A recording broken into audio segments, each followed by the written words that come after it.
All right. We're live. We are live. We're on the air. All right. So, can't be bothered doing an intro this week. Not gonna lie. Let's just get straight into it. Chapter 1013, Big Mum's Anarchy, and Anarchy. This chapter was it not? It was pretty intense, yeah. Like, it it both over delivered and under delivered, if that makes any sort of sense to you. Yeah. It was like big, but it felt small. Yep. Especially Yes, I get what you coming mean. especially coming off last chapter where it seemed like Nami was gonna be the one to take on Ulti and actually like have a massive moment. Like she stood up courageously, said it with her chest, she was up tall, ready to throw hands, and then the problem just gets dealt with. Yeah. Like just very casually dealt with at that as well. Yeah. That's the thing. We were expecting a big fight, maybe a power up or so. Nothing happened as we thought it would happen. Nothing, including Zeus. Nothing happened Yeah. as we thought. Well, okay. The Zeus is a big thing, okay? Yeah. Because it's not as simple anymore. Like, okay, let's just jump down. At, all right, we'll get to Zeus in a minute. We'll go through the chapter page by page, right? But the Mm-hmm. Zeus thing, I have some strong feelings on the Zeus thing. Okay, Yeah. so chapter opens up where last chapter ended. Ulti's on the ground. She's a bit bunged up. Otam has been slapped. She's got cuts across her cheek where Ulti slapped her. Yep. Now, two big things here. Number one, this is the first time I've really seen Nami fight using her new climate act. Like, she had Yeah. it. True. Actually. She had it in Whole Cake, but she only made rain with it throughout that entire arc. She never really used it for anything else, and then she used Zeus for attacks. Yeah. So Yeah. this Yeah. is really the first time we've seen her use her new weapon that she got in Zoe, which Yeah. is sort of a big deal, but it didn't hit anything except for fodder. To be fair, the fodder it hit, it absolutely jacked up. Yeah. Um, Interestingly enough, as well. So you see how Nami's twirling it, right? And then we've got these random gifters. Yeah. These gifters reminded me so hard of the two dudes in Star Wars in the Phantom Menace that were commentating the pod race. Do you remember those two dudes? Um. Oh, okay. Yeah. Yeah. Yeah. Yeah, The wait. You mean the guy with the two heads? yeah, yeah. Yeah. When I saw this panel, I lost it. I was just like, all I could hear was, "And here comes little Annie." Um, but yeah, so Nami attacks Ulti here. Her new climb attack, like, I don't know if the cool balls and heat balls are actually just like sort of built into the tips, and it just goes from hot to cold, and that's what that's meant to represent. But it's not Yeah. like her old one where like the little clouds come out anymore. She just spins it, and then it just blows up. Yeah. It So did look pretty cool. yeah, I no, mean, it seemed like as she was spinning it, the balls were coming out, right? They were but like creating a circle, like a sphere.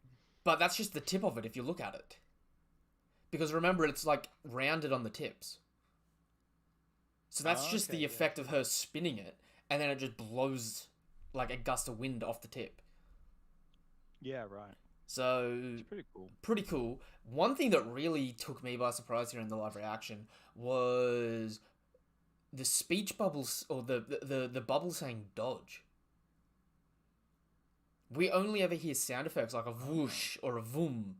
So is that me? Like, is that Ulti screaming dodge as she jumps out the way?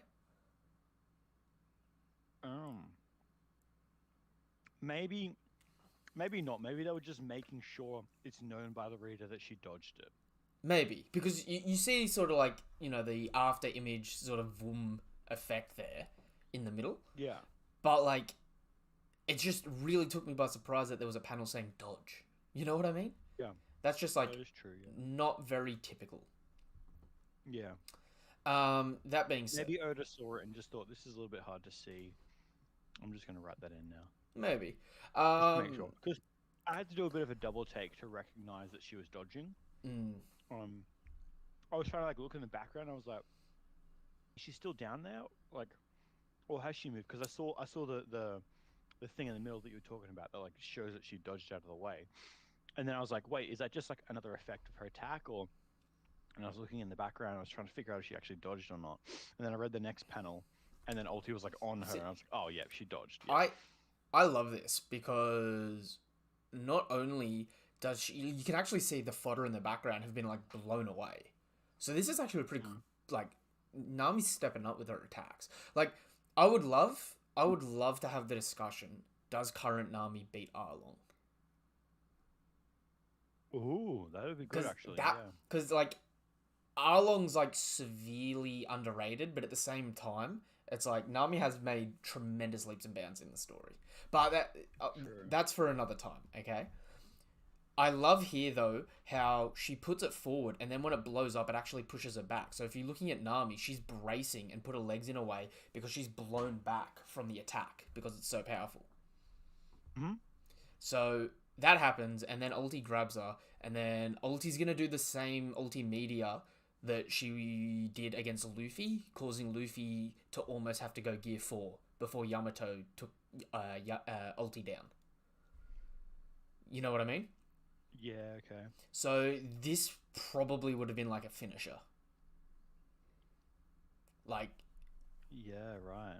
Ulti was about to... Ulti was about to do to Nami what Big Mom just did to Ulti. You know what I mean? Um, Yeah. so yeah, okay. Look, no point beating around the bush. We've got the Fusion Mesa Cannon, which is an attack used in one of the Godzilla movies to take out Godzilla.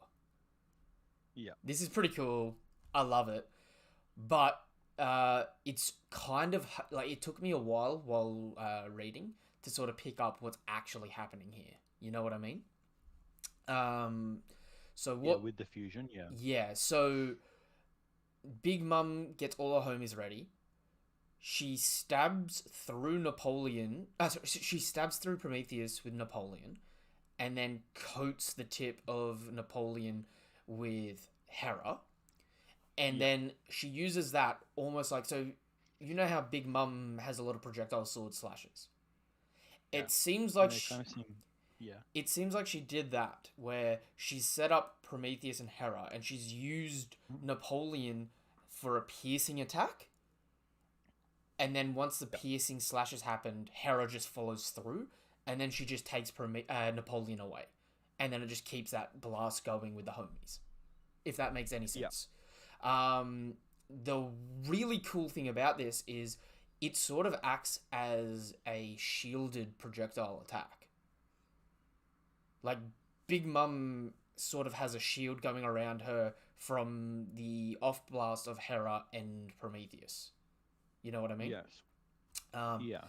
and this not only does electrical attack, but it does fire attack. So it literally is a laser beam, and you can see it puts a hole in Ulti. Not just it goes through Ulti, you can see part of Ulti like scattering off. It puts Yeah. a hole in Ulti. Yeah. It literally like permanently damages Mm. her. I mean, I hope to God Ulti get like even in the next image, you can see Ulti smoldering where this hole is. So I hope she gets up because, I mean, like, not even fronting. Ulti is probably one of my favorite Beast Pirates. She's like, in all honesty, the Flying Six have hit home so hard because they're all so interesting. And I didn't really care for their Devil Fruits, but anytime one of them's on screen, they're doing something interesting.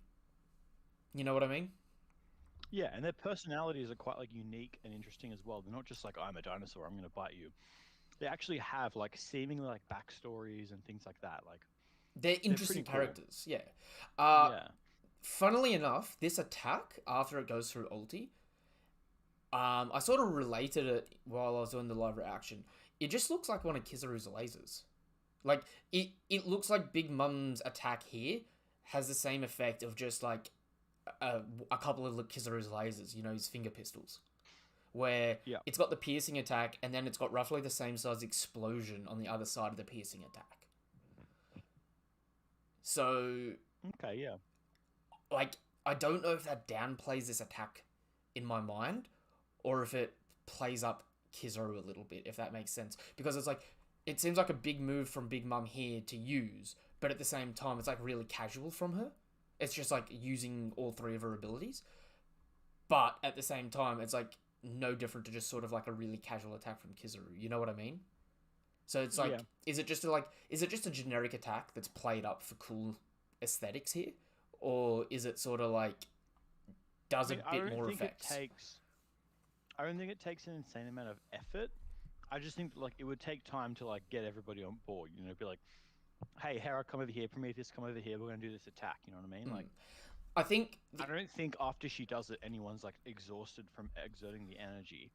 I just think that it's like it's not something that she could just like randomly stab and it'll just happen because I don't think Hera and that could actually read her mind. I think she would have to actually like verbally use commands to get them to do stuff. see, It's like it would essentially just be like Zoro doing like a standard onigiri, Luffy doing like a gear 3 punch, while Sanji doing like a Diablo Jumper kick, all at the same enemy at the same time. It's like neither of those attacks are really that significant, but like it would be like a bit of effort for them to all attack the same opponent at the same time with a move. You know what I mean? Like it's a combo attack, but I don't think it's like insanely exhaustive. I just think the more impressive thing is that it's sort of a shielded attack, and it keeps firing after the projectile sword slash. You know what I mean? Yeah. So it's like, Yeah. maybe Kizaru can do just like the same effect really casually, but it doesn't have the same defensive effect, and this sort of just continues for a longer period. It's got a longer duration. So it is a cool attack. I would be really interested to see how this would work if someone dodged the blast and tried to attack, if that shield can expand or contract. You know what I mean? Just Yeah, right. like if she can use it to actually block, or if it's just sort of like just so you could see the homies. You know what I mean? So yeah, Ulti goes down, and Ulti is bleeding. She's out. She's seemingly done, which is fair enough because I didn't expect Ulti to really put up a fight against Big Mom in the slightest. And also, what's his name? Page One hasn't really gotten back up either. No, he was. So Sam and Lee, they're both out of it. He was twitching at the end of last chapter, so like I could see him getting back up, but I mean like, give them both 10 minutes. They're ancient zones. If they've got a healing factor, they might get back up. That's fine. Yeah. But like, let him be out for 10, so it doesn't look like Big Mum doesn't hit hard. You know what I mean? Just like, if you're gonna hype her, keep her hyped. Like they won't be next chapter, for example. Is basically what we're saying. Yeah. So then we have Zeus come in and meet Hera and see that he's been replaced. So Prometheus has a girlfriend. Napoleon, I'm sorry, bro, you're left out here. And Zeus is just forgotten about. Zeus tries to get back in with Nami, gets rejected. Zeus tries to get back in with Big Mom, gets rejected. And then Hera starts to eat. Like, so this might say a bit more. Maybe I'm looking into it too much. As I was saying in the live reaction, it's interesting that the homies are Big Mom's soul, right? So Zeus represents part of Big Mom's soul that is defiant of authority. You know, it does its own thing. It's the klutz part of Big Mom that's just also independent. You know what I mean? Yes. Yeah. It's interesting enough, though, that part of Big Mom's soul has no issue with cannibalizing. No different to how Big Mom cannibalized the Mother Carmel and whatnot.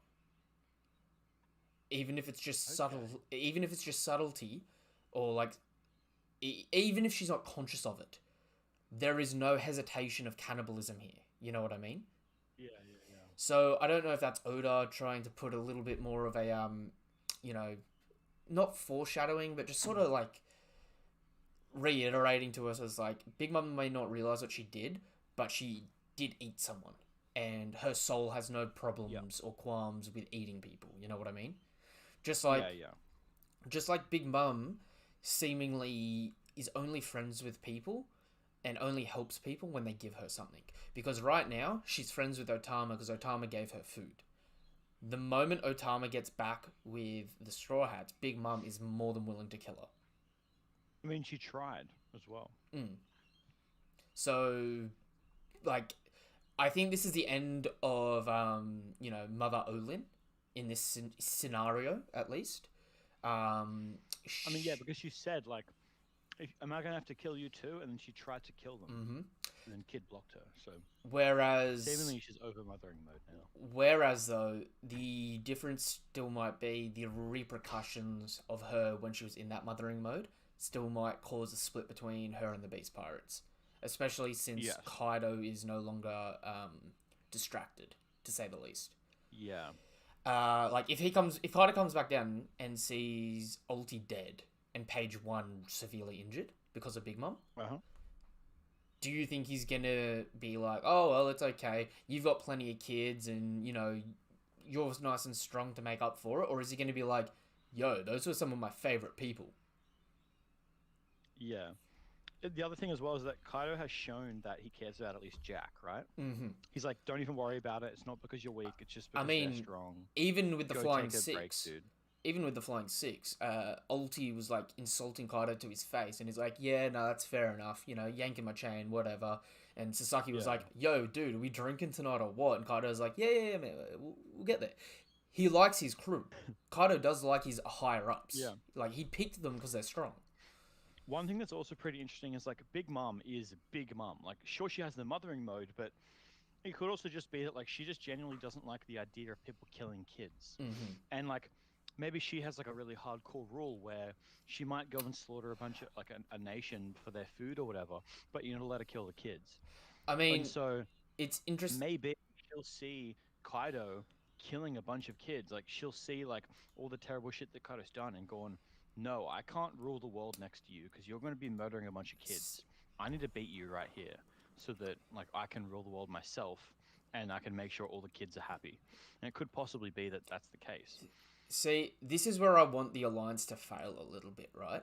Because we're talking about the repercussions for hurting kids and hurting people, yeah? One plotline that has been severely ignored, whether or not on purpose or whether or not unintentionally, is ex Drake having slaughtered Otama's hometown. It was one of the first things introduced in the arc. Yeah. It would make a lot of sense because Otama's trying to get to the live floor to give an order to the gifters to take out the Beast Pirates. If she makes it there to give her orders, if she orders the execution of X Drake as well. Because she doesn't know X Drake is on our team, right? She sees him as the villain that destroyed her hometown and ran away all of her friends and family. Yeah. So, like, to me, Luffy forgave X Drake and was like, yeah, fight on our side. But that hasn't necessarily reached to all the subordinates, you know what I mean? And so and that's the part of the chaos of war. this would be this to me is setting up some good, interesting parts here. If Killer is able to defeat or get away from Hawkins, and he makes his way to the live stage, right? And then Drake is forced to deal with some of the gifters, taking out some of our allies, but also fighting against the Beast Pirates. So he has everyone against him. Maybe he's the guy with a 1% chance of survival. We don't know. But that would free up a Pooh to then have a fight, which would be really good to have Killer versus a Pooh. Since Killer is a sound-based combatant with his swords, and they have a big beef and big history. To me, I feel like Killer's plotline needs to, as a first mate, he needs to resolve the damage that he did to his crew by involving Apu into their alliance. You know what I mean? Yeah. Whereas Hawkins, they have that conflict, but Hawkins sort of didn't do anything. And that sort of resolves on its own by just saying, like, Hawkins is just a terrible person. Like, he's wherever the odds are. Yeah, true.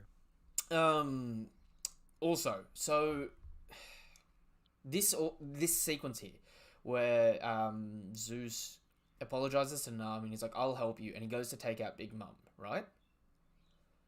Yep. I thought Big Mum's homies can't hurt Big Mum. because True, actually. we've never seen any of her homies damage her. The closest thing we saw to one of her homies damaging her is when Nami used Zeus to attack Big Mom in Whole Cake Island, but she didn't necessarily get hurt from the lightning, as opposed to the ground beneath her got deleted and she just fell. So True, actually. this is sort of like a suicide run for Zeus here, and then he just immediately gets snatched up and oosed. Yeah. But my question is, does Zeus not realize that Big Mom doesn't get hurt by her homies? Or am I just wrong in assuming Big Mom doesn't get hurt by her homies, considering we've seen her on fire and in lightning? Well, maybe she doesn't, and maybe it's just because they didn't want to hurt her. Potentially.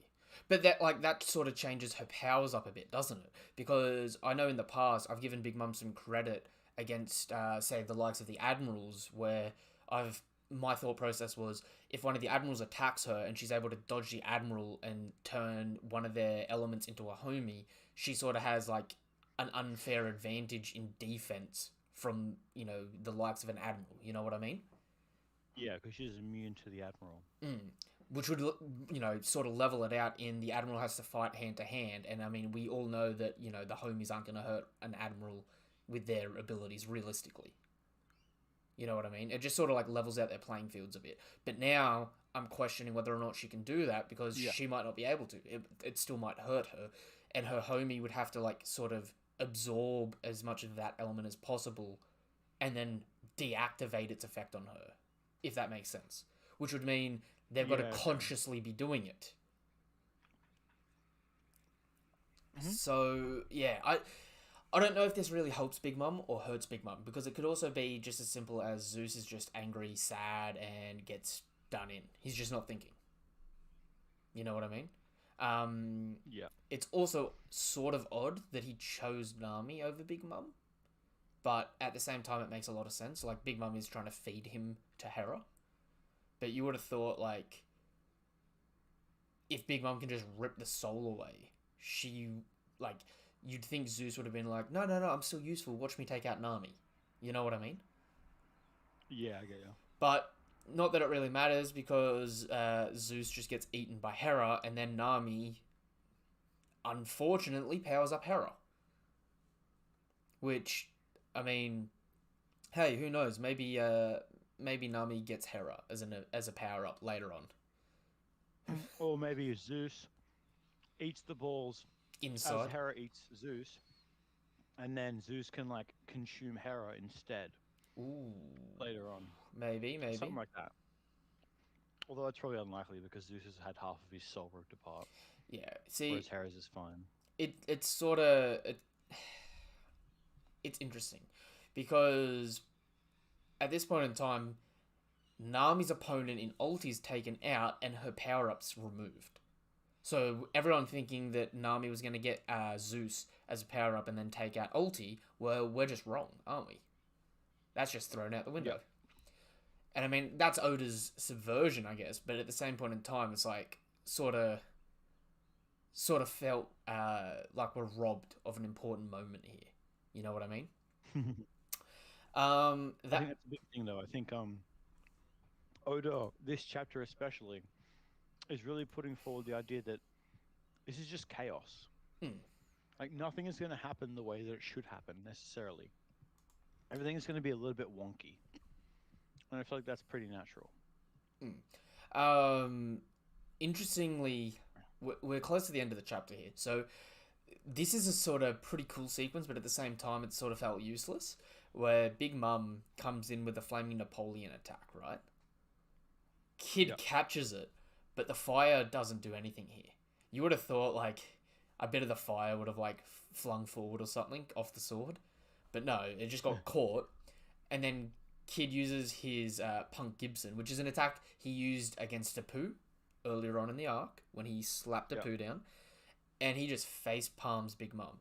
I love how Big Mom just literally shakes it off, just like, oh, you are so effed up, man. Yeah. You are so done for here. But Like her face being smashed into the cement is like someone putting like a cake in your face. yeah, It's like just nothing. It's just annoying. Is it? yeah, She gets up like someone just dunked her head into water. yeah. I love it. But at the same point in time, this is like, kid, you caught Big Mum fully off guard here, and you didn't do something a little better. Like, I find it hilarious how everyone's shocked, and the Straw Hats are like in love, like, oh my god, Captain Kidd, thank you, and Kid's just like, he's here for his selfish gains. He's not here to help anyone. So it's like, I don't know, it. It made me think for a moment there that like maybe Kid starts swaying the hearts of some of the people in the battle, and starts trying to form his own like not his own alliance, but his own sort of grand fleet, because like I've seen a few theories floating about that and it raised some excellent points about Kid and his devil fruit being magnetism, right? And how one of the major aesthetical points in One Piece is that a devil fruit reflects the wielder's personality. So Luffy's made of rubber, so he always bounces back. We always know Luffy gets up and he like never stays down, you know what I mean? Doflamingo has string and he's a manipulator. Kid having magnetism should theoretically be someone that attracts people to him, but it's something that he's always been second best to Luffy, you know what I mean? Yeah, right. So it'd be interesting if Kid starts taking sort of center stage here for a little bit and starts sort of rallying some of the forces under him, especially since he's down here and will be fighting in front of these people. This is sort of like any exploits Luffy had was out of the eyes of the public right now. Whereas Kid down here fighting Big Mum, you would have the likes of CP0 and Drake eventually being able to see some of this stuff. So Kid might get a bit of a bigger gas up at the end of the arc, because they're gonna see him more. You know what I mean? Yeah, that's true. It's interesting though. Like, uh, Kid came in quick here, right? We know Law's on his way here too, so I reckon the same thing happens next chapter at some point, where everyone's like, oh no, Big Mum's so strong, and then out of nowhere Law comes in and hits her as well. You know what I mean? But yeah, so Big Mum sort of gets face planted, and then we cut to probably the most divisive part of the chapter. Kaido has just taken out Luffy. Yeah. Not only has he taken out Luffy, but with everyone inside doing their own thing, Luffy's like underneath Onigashima at this point. He's fallen off. He's been in free fall for like 10 seconds now. You know what I mean? Yeah, true. Like, and Kaido's Kaido. He's still in his... Oh, he's not even in his hybrid form anymore. I take that back. He's in his human form now by the looks of it. Just like, oh my god, why couldn't that kid do something useful? So he's taken out Luffy and reverted back, and he's just like, ugh, I'm going to go downstairs. But Luffy's like... It's not something as simple as like one of the Straw Hats sees Luffy falling out the corner of their eye and they go save him now. He's below Onigashima. Someone's got to catch him, or he's got to catch himself. Or, fate's on his side and he just, magically lands in the whirlpool that lands him on the shore of Wano for him to get back up and run. Yeah. You know what I mean? Yeah, that is true. That's the thing. There are so many things that could happen. Yeah. And a lot of it is just, yeah, this could happen, this could happen, this could happen. It's very, yeah. It's very out there. I think like Oda's been really doing a great job of changing your expectations. Yeah. So I don't know if anyone can really predict what's going on. I just think it's very, yeah, it's very different. I'm But though it's exciting because it means that like I don't ever want to think, especially at this point in Wano, like I'm always keen for the next chapter, and I don't ever want to just kind of definitely know what's going to happen next chapter, because then I'm not even keen for it. Especially a chapter like now where there's a break next week. I want it to be, oh, I've got no idea what's happening, because then I actually want to see the next one. Like I don't want to wait 2 weeks for a chapter that I already know the content of it, Yeah. like what the content is going to be. Yeah. See, with Luffy losing here, I can already see everyone, and I'm sure like a lot of people are referring to the typical Luffy having a 3-round fight. I think it would be so much more impactful on the story if it's a 4-round fight. If Luffy gets back from this and comes at Kaido another time and gets beaten again, and that's the tragedy in Act 3. It's everyone's expecting Luffy to come back and win the third time. He comes back, beaten down again. Even if it's in the flower capital in front of everybody, gets taken out. You know what I mean? Like, Yeah, true. like, at this point in time in the story, people, like, if you ignore people that are potentially being set up to have power-ups later on, we are expected to believe that Kaido is number one in the verse right now. For Luffy to beat the number one in the verse in a 1v1 right now means he's already the strongest person in the series. Arguably. You know what I mean? Yeah, like, at least like that we know of, right? Yeah. Because he's been like Whitebeard's dead, and Kaido is the world's strongest creature. Bet on him in a 1-on-1. So like realistically, anyone that we have known of strength-wise, yeah, Kaido should be the strongest. Yeah. Even if that isn't in reality. According to popular popular conception, or public perceptions. Yeah. The interesting thing with this is, though, right, that Kaido is suffering from success. He's a lot like Mihawk, where he's on top.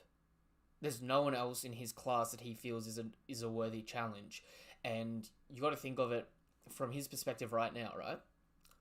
He's trying to gear up for the greatest war in the world. He wants to take the One Piece, and he wants to find the ancient weapons, and he wants to go fight the world government, because why not? You know what I mean? Yeah. But, see, I find it really hard here to, like, believe that he's suffering from success so badly, but we also know that he hasn't made any significant, like, leaps and bounds against groups like the Marines yet. It just doesn't make sense to me. You know what I mean? Yeah, definitely. Like, I'm surprised that Kaido's not out here, like, challenging the likes of Mihawk to a fight or something. Maybe he thinks he's stronger, yeah, but the way I take it here is Kaido is literally depressed because he's so strong. Yeah. Like, that's definitely the implication that's given off here, right? Like, I know that I knew it would wind up like this. You added a new weapon to your arsenal and you got cocky. Humans always cling on to faith. By the way, that line there is implying Kaido's not human again. And then, in a way, they can't afford to abandon it. And that can be dangerous. It's been a while since I got this fired up. What a mistake. I should have taken your head as a trophy. Yeah. Kaido... I need Kaido's backstory. I need this stuff rolled out to me, streamline it to me as quickly as possible, because he seems so complicated and yet so simple. Yeah, he really does just seem like... He seems like someone who just has, like, very straightforward opinions about stuff, but there's a reason behind it. Yeah. You know what I mean? Yeah. Yeah. See, I feel like, as well, like, if you look at what we know and look back on the timeline, he got his devil fruit after the Rocks Pirates disbanded, or as the Rocks Pirates were disbanding, right? So, he essentially, like, got given... Like, imagine if you had a video game and you get to, like, the first challenging level in a video game, and then someone gives you the God Code cheat. But unwillingly, you know what I mean? Yeah. And then you just, like... They just put you in God mode and you can't undo it. Yeah, and it's just, like, it kills the fun of the game for you, all of a sudden. You know? Like, Yeah. You got to think about him, like, God Valley is the last time that he didn't have all these abilities, and he was fighting, Roger, Garp, Rayleigh, the likes of these people. Like, yeah, it's sort of just, like, cut short on him, you know? And so, like, I really am starting to wonder whether or not Oda's going to be able to redeem Kaido to some capacity. Because part of me is sort of like, he shouldn't be redeemed, because he should be the one enemy that all the Straw Hats and, like, all the people in Wano were like, we have to kill him. Otherwise, he'll just keep coming back. But, like, the more I'm seeing him, the more I just feel like he's just, like, respects strength and just wants a good fight. Yeah. And it's It like, would actually be kind of interesting if like Kaido beat Luffy, and then as he like beat him up, he said to him, he gave him like a tip of how to get stronger, and then just threw him off Onigashima so he'd land on the ground and just like train before fighting him again. I mean, And so like you just see Luffy like just alone in like a cave punching, and you're like, what the hell is he doing? And then it turns out he comes back like 2 weeks later, and he's like super strong. see, it's hard here, right? Because now Luffy's falling. Last, what, is like a chapter or two ago? 2 chapters ago? Hmm. No, 3 chapters ago now when Big Mom was falling. And they were over water still. They weren't even over the land of Wano. Yeah, yeah. So are they still over the water? Like, are we still like a good, half an hour, 45 minutes away from what? Like, from the flower capital? Like, let me look at that. Wano map.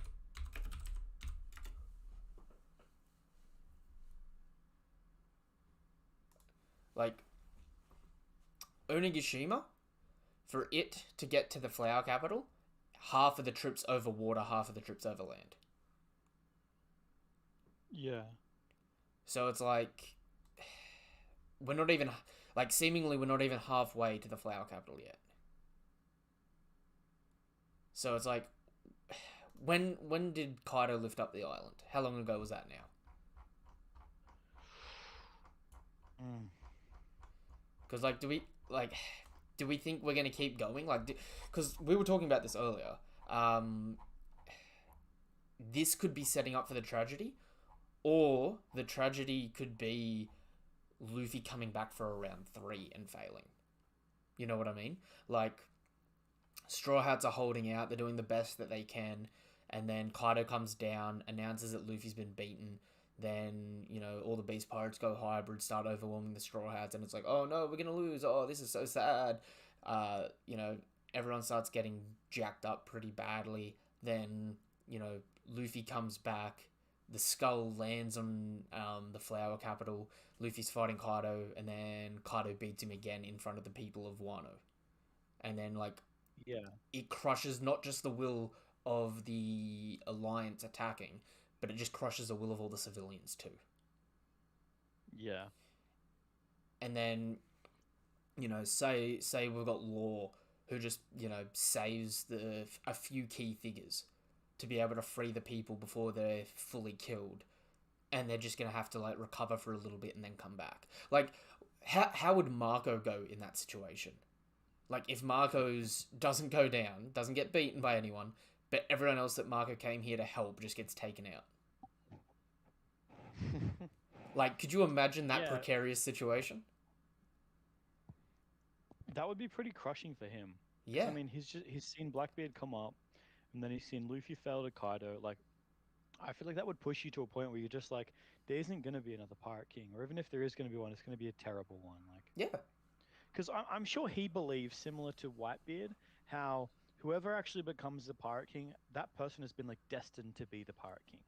Like that's seemingly what Whitebeard was thinking like, because he said to Blackbeard, like, it's not you, Blackbeard. You're like, it's not you, Teach. You're not going to be Pirate King. It's just not who you. Yeah, it's just not what you're going to be. So it seems like Whitebeard kind of thinks at least that there is someone who's supposed to become it, and it's probably a D. But he's like, nah, it's not you. Like, obviously, he probably thinks it's possible that Blackbeard could become it, but he's like, Whitebeard was like, nah, it's not you. It's going to be a different D who becomes the Pirate King. So maybe like Marco's just going to see this, and he's like, there's no good Ds left. Like all the good Ds are getting beaten. The only one that's in a good position to become Pirate King right now is Blackbeard, and he's like the worst person possible. Mm-hmm. So yeah, that'd be pretty crushing for Marco. I mean, yeah, it would definitely be pretty crushing. I mean, like, especially if, like, say Marco has to sort of save the people. Because Marco can, fly around without getting killed, just, grabbing people and trying to get them out of dodge, you know what I mean? Yeah. It'd be interesting if we had to retreat. You know what I mean? Mm. Like, I hate to say it, but, like, say Orochi gets killed by Zoro and Hiyori before we touch down at the Flower Capital, right? Hmm. Flower Capital comes crashing down, and Orochi's final head's cut off, and it just rolls in front of the Flower Capital where all the people see it, and everyone thinks, "Oh my god, the Kozokis, they've come back, they've won. Oh my god, yes, this is amazing." And then Kaido just walks out, and all the scabbards are just like thrown on the ground, beaten, bloodied. All the Beast Pirates like injured, but like they've pretty much taken out the entire alliance, and it's just like a Yeah. mass imprisonment, and it's just going to be a mass execution. Yeah, that's true. And then you've got sort of like in the Flower Capital, the final battle's going to be sort of like everyone that escaped, sort of thing, having like breaking out and just fighting in the streets. It would be interesting if law managers they get close to Onigashima. Oh, sorry, they get close to the flower capital, like Onigashima does, and then law manages to like blip them to the ground just outside the capital, and then Onigashima comes down in the capital, and they basically just like announce like, yeah, we won, we beat the rebellion, we're taking over everything, and they start like enslaving everybody. Meanwhile, you've got like the Straw Hats and that have are, like recovering from their wounds, ready to invade the Flower Capital, which is now Onigashima, and do their next attempt of a fight. See, do you know what'd be interesting? It'd be interesting if, like I said, Luffy comes back, fights, fails again against Kaido, right? And Luffy Yeah. Luffy is captured and imprisoned again, but like publicly, and it's gonna be sort of like an Odin execution 2.0, right? Right. But Law and Kid get out, Momo gets out, and a few of the key Straw Hats get out. You know what I mean? Hmm. And then we have like a replaying of the execution, except this time as well, instead of Orochi's castle being the center beautiful piece of Wano that's making Wano this prosperous beautiful land, we've got Onigashima's skull glaring over the Flower Capital in the place of Orochi's castle. The symbology of the last healthy free area in Wano being destroyed, and just Wano's been defeated by Kaido, right? Then, Yeah. as Luffy's about to be executed, about to be boiled or whatever, no different to Odin, Luffy's, says, like, I'm going to be the Pirate King or whatever, and they manage to, Return of the Jedi, free, uh, they throw the keys to Luffy's cuffs and he uncuffs himself, and then the fight starts breaking out again in front of the people. Like when Luke Skywalker was about to be executed in Return of the Jedi. Yeah. Right. Because it's hard because Kaido and Big Mom talked about getting the ancient weapons and all this stuff, right? Yeah. What's the point of mentioning that stuff if they're just gonna get beaten and then nothing comes of it? Yeah. True. So part of me feels like there needs to be just even a moment of making it seem like they're actually gearing up and they're going to be a major threat to the world. You know what I mean? Yeah. But then, like, Then again, like part of me, it feels like, what's the point of what's the point of Momo currently reading Odin's journal, and what's the point of them showing that all the scabbards are running off to help a bunch of people, if it's all just going to be, and they all get beaten and nothing good comes of the journal? You know what I mean? Like, it feels like if the tragedy is right about to hit in like the next few chapters, or like the next like 10 so chapters, it feels like this, like they're not setting up for that. Like mm, before this chapter, I would think that they're setting up the for win. the Straw Hat team to start winning like a lot. Like all of the scabbards arrive on different fronts and start making the difference, and then they start winning, and the the flying six start going down and all that stuff. Um, then now after this chapter, it just kind of seems like, Okay. ooh, is a tragedy coming? So what if Yamato makes it up to the roof to try and help Luffy, as we saw her doing last chapter, and then she comes face to face with Kaido, right? They have an exchange of dialogue, right? And it's sort of off screens.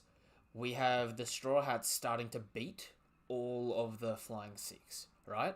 We have all the clashes starting to go in the way of the Alliance.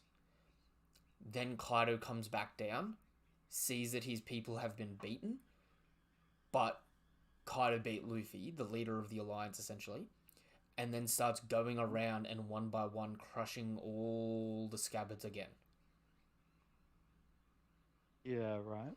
And so the tragedy is without Luffy there, Kaido was left to change the entirety of the war. Like, essentially, Kaido will do what Zoro was afraid Big Mom would do in this conflict. Be the major changing factor, you know what I mean? Yeah. And so to me, that'd make it really interesting if Act 3 is the raid on Onigashima, but that's all that Act 3 is. Start to finish, the raid on Onigashima. Act 4 is the final battle, which is the Flower Capital conflict. If that makes sense. Yeah, yeah. And then that's the way it's sort of split up. So we've got Act 1, which is the what was it? Was it udon or curry? No, it was curry. No. What is it? Onigasavir. Yeah, you know the main village at the beginning with Urashima and that. The town of leftovers. Act 1 was all set there, wasn't it? In the region of Kuri, right? Yeah. Then Act 2 was sort of all over the place, but was sort of mainly set in Udon and the Flower Capital, right? Act 3 is start to finish Onigashima. Act 4, climax in the Flower Capital. And it's at that point in time that the citizens of Wano need to sort of have their wills crushed before that, and that be the tragedy. And then Act 4 needs to really give them back that will to fight. You know what I mean? It needs to give it a fighting chance again. Like, maybe the citizens of Wano see Momo in his dragon form, and it's like, well, Kaido's so strong because he's a god, he's a dragon, but Momo's no different, so, you know, who do you have your money on in a one-on-one situation? Yeah, okay. I know we've talked to death about, like, the future, like, oh my god, what's going to happen? And like I said, Oda keeps pulling the rug out. You can theorize what the next chapter's going to be and be 50% right, 50% wrong. But can you really put in terms of what, like, can you really call what's going to happen 10 chapters from now? Because I'll tell you what, 10 chapters ago, I did not think Luffy was going to try and 1v1 Kaido and do as good as he did. And that's just a fact. Yeah. And then, like, 3 chapters later, I definitely wasn't expecting Luffy to have been taken out completely. So it's hard. It's really hard to determine what's going to go on here. And see, as I was telling you earlier, like, I reckon another big thing is this isn't just the only war that's happening right now, right? Like, we're really gearing up for, you know, we've got the Marines versus the Warlords and whatever's happening with the Revolutionaries, right? And then Oda's foreshadowing of Shanks doing something. So essentially, this war is like the main character's war, but there's going to be another war. There's going to be another major conflict happening at the same time, right? Yeah. So it's like, it really feels to me, and I correct me if you feel different, but I feel like everything that we've done in Wano, Oda's also achieved in a handful of chapters outside of Wano. And we're just taking a step-by-step basis of in Wano and outside of Wano, building hype up for just the entirety of the story. Like... Wait, can you say that again? So I feel like we're just constantly stepping up at the moment. Like, in Wano, you know, as we've been building up to the climaxing parts of the story, right? Outside of Wano, like, think about it. The first, like... Even going back to the Reverie, right? The Reverie was hype as hell. A lot of people were saying that's like the best post-time skip arc when it first happened, right?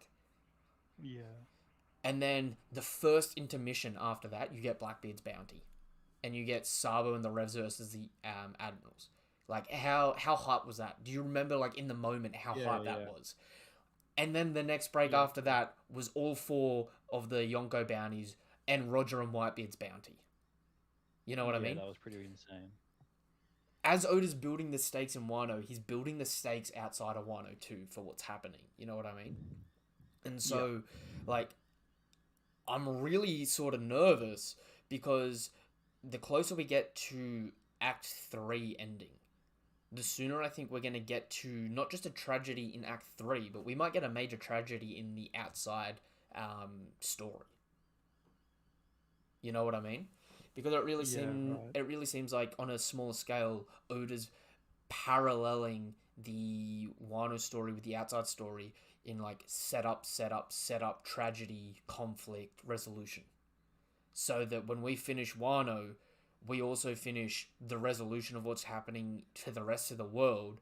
So that this is sort of like this essentially just does what the Sabati and Marineford saga does, where it's just like the major climax to shift the era. You know what I mean? Yeah. Yeah. Like, it's hard because I no longer am worried about people coming into Wano. Like, I'm no longer like sitting here going, oh, we need to have, you know, Shanks show up or we need to have Blackbeard show up. I sort of like resign myself to it's already too hard having us versus two Yonko. Yeah, and I mean, like, so that's the thing is that like, so some people have been saying that like compared to Marineford, this arc isn't actually that big, but the thing is that like, you've got you've got a lot of major characters that are like really important to the story in this arc. Whereas in Marineford, you had a whole bunch of people that were barely expanded upon whatsoever, and they were going to be expanded upon later, like Marco and stuff like Mm-hmm. that. So in this arc, you've got more different types of abilities and attacks out of Marco than we saw in the Marineford arc. You've got more like character development and stuff like that for him as well. You've got more Luffy's backstories doing for these more. characters. We have Luffy, we have Zoro, Sanji all doing stuff. We have all of the Straw Hats potentially getting power ups or having their own individual fights and things like that. Whereas back in Marineford, Luffy was the only protagonist in that arc, really. Mm-hmm. He was the only person who was like one of the Straw Hat crew who was in that arc. And it was just about like him running through this battlefield. And they just kind of showed a bunch of clashes. And so, like, this arc can't fit as many big names in it because it has to focus on people like every single individual straw hat and the retainers and things like that. Like it has to focus on a See, lot more individual people, a lot more in depth. So like this arc can still be greater than Marine Ford without necessarily having, all three admirals in it, etc. mm. See, I even without the admirals, right? Like, Marineford had tragedy. It had bad tragedy. Like Mm. we had not just like we didn't just have Whitebeard have a heart attack and then the entire war changed in 3 panels with Marco being captured, Whitebeard being like liquefied, and Jozu being frozen and his arm broken off. Right? We didn't just get Hmm. that happen in one chapter. We also got Ace die. We had Whitebeard die. We had We had the Blackbeard get yeah Whitebeard's fruit. we had the birth of a new Yonko, right? Yeah. And I keep thinking back to Oda's comment of the Wano will make Marineford look like filler. And you know what? Marineford was sort of filler because we only had 1 or 2 characters that were main characters in Luffy and Ace. Yeah. But I don't know if Wano has reached the emotional hype yet because I also don't think I think Oda is purposely misleading. I think he's setting this part of the story up right now to make it seem like we're close to the climax of Wano, only for it to be a lot longer than people think, right? And Yeah. I'm thinking Oda's really wanting to just like not drag it out, but he's giving us hype moments now, or what we think are hype moments. You know what I mean? But like Yeah. we don't know a thing about Kaido's backstory really.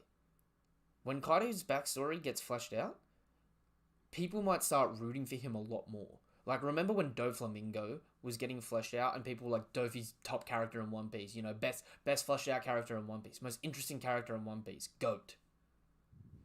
Just Yeah. like and like 6 months before that, people were doing the same thing for Law, being like Law's best character in the series. He's so cool. He's got sick ability, tragic backstory, and then it just flipped. You know what I mean? Oda's Mm-hmm. really good at making you just suddenly care for someone for no reason. Yeah. It's very interesting that Kaido and Big Mom we sort of care about, but also sort of don't care about. It's just sort of like we're happy that they're doing big flashy attacks, but their backstories are sort of shared. You know what I mean? Yeah. True. Yeah. Like on the flip of a hat, he could make both of these characters so sympathetic that we want them to win more than we want Kid and Law to hurt them. You know what I mean? Yeah. So I'm cautious for it. Like I'm very cautious for how the story's going to play out because Luffy falling down here. I think this arc has already been incredible. Yeah. Like, I Okay. think just chapter 1010 makes this one of the greater arcs in the whole series. Yeah. Just that one chapter. Dude, chapter 1,000, the Red Rock. Yeah. That, like, I was nearly in tears with that chapter. And then chapter 1010 with the Advanced Conquerors. Mm-hmm. Oda's hitting home runs left and right. And, like, you gotta think, this arc started with Luffy and Zoro versus Hawkins. That alone Yeah. was hype. Then you had Yeah, Law versus absolutely. Hawkins, and you had Zoro versus Drake, and you had everything just going back to back to back. You had Luffy and Kid have a massive rivalry in Udon. Like it was just hyping up, hyping up, hyping up. Oda's gonna be able to pull the rug Mm-hmm. out from under us, and I reckon it's gonna hurt. I don't necessarily know if we're gonna have a major character die, but he's definitely set it up enough that there's people that like if Luffy's out here and Kid takes the reins, right? And starts controlling the allied forces and starts putting up a good fight against both Kaido and Big Mom with the help of Law, right? Oda could Mm-hmm. very well make us fall in love with Kid and make us think that Kid's so good and such a cool character overnight when people have been sleeping on him, only to have him get absolutely thrashed by the end of it. Yeah. Like with Luffy gone here, who's next in charge for this alliance? Who's taking on the big bag next? You know what I mean?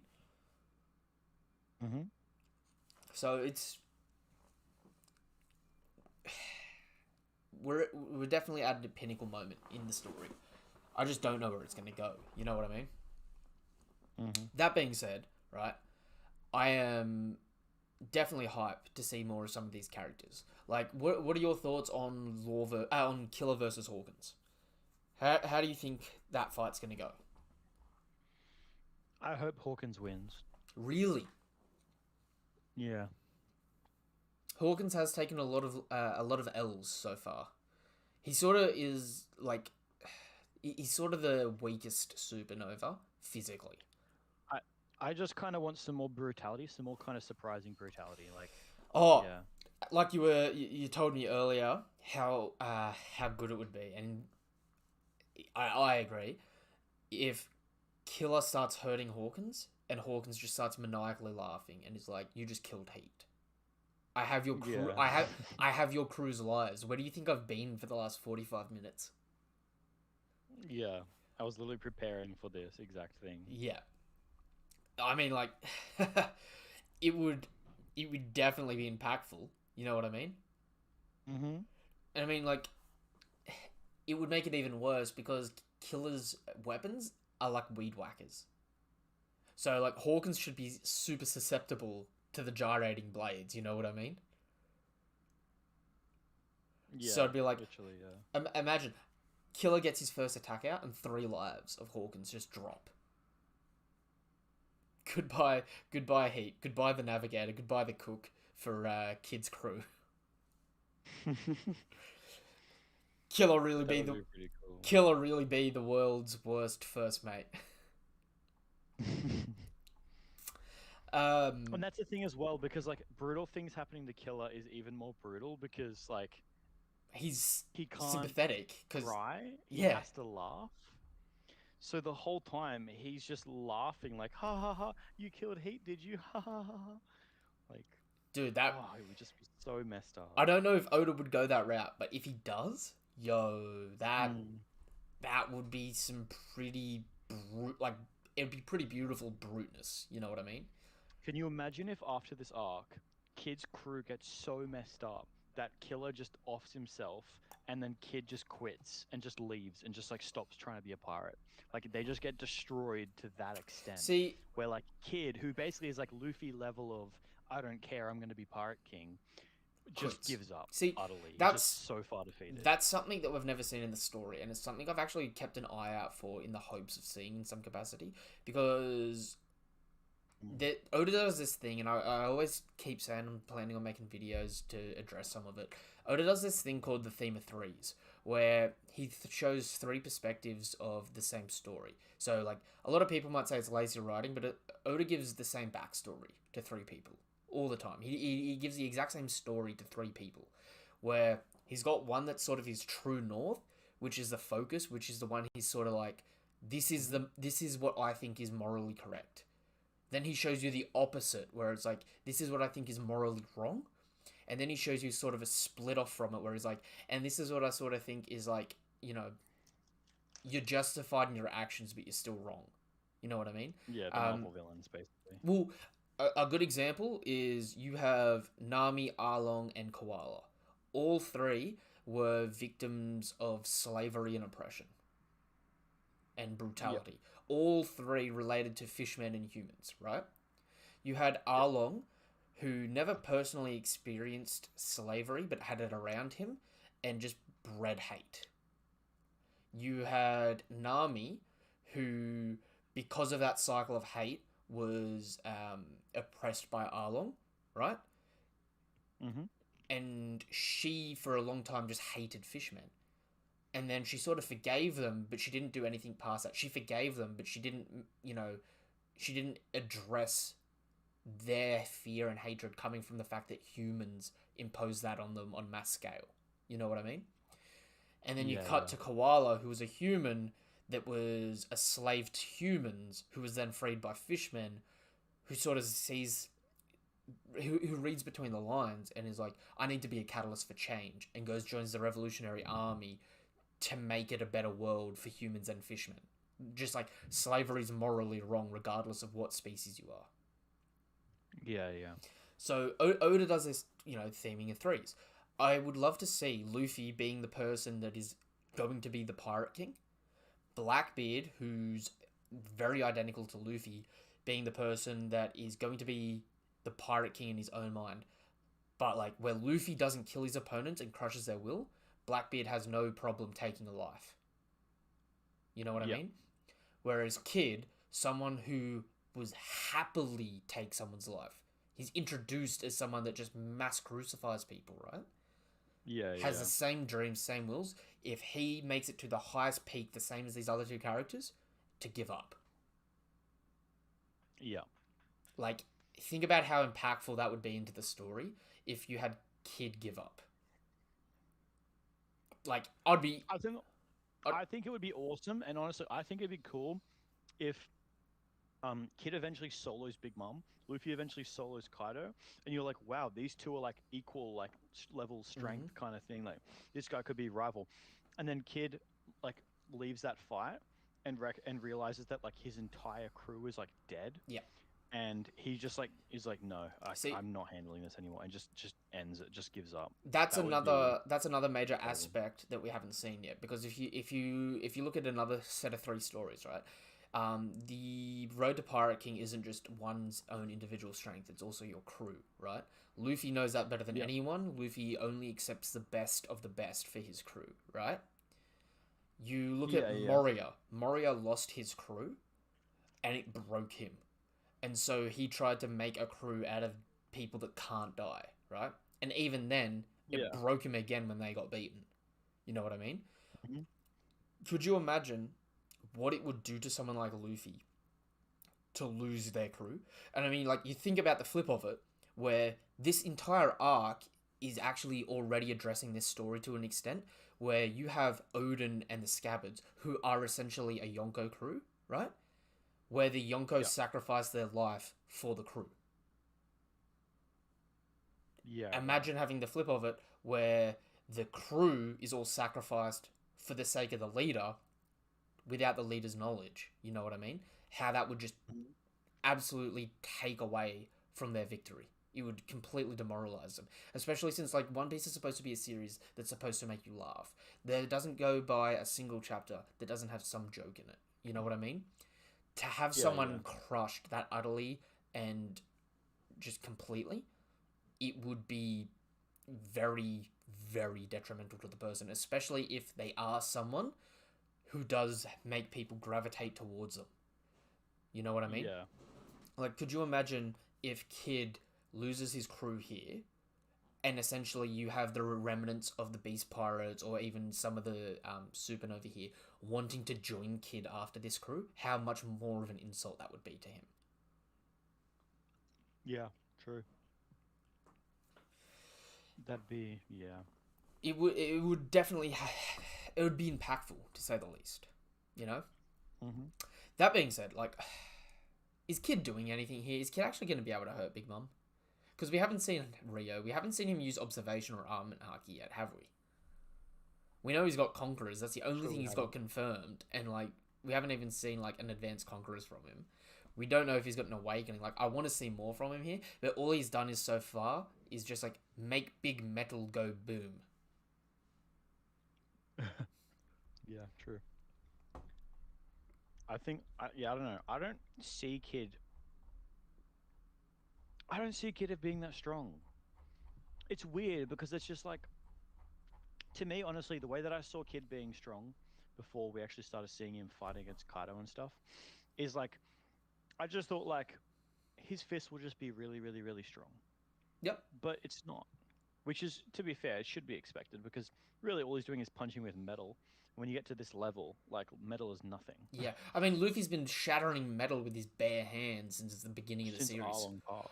Before that, like I said, I've been rereading the series. You know, when he fights Kuro in Usopp's village?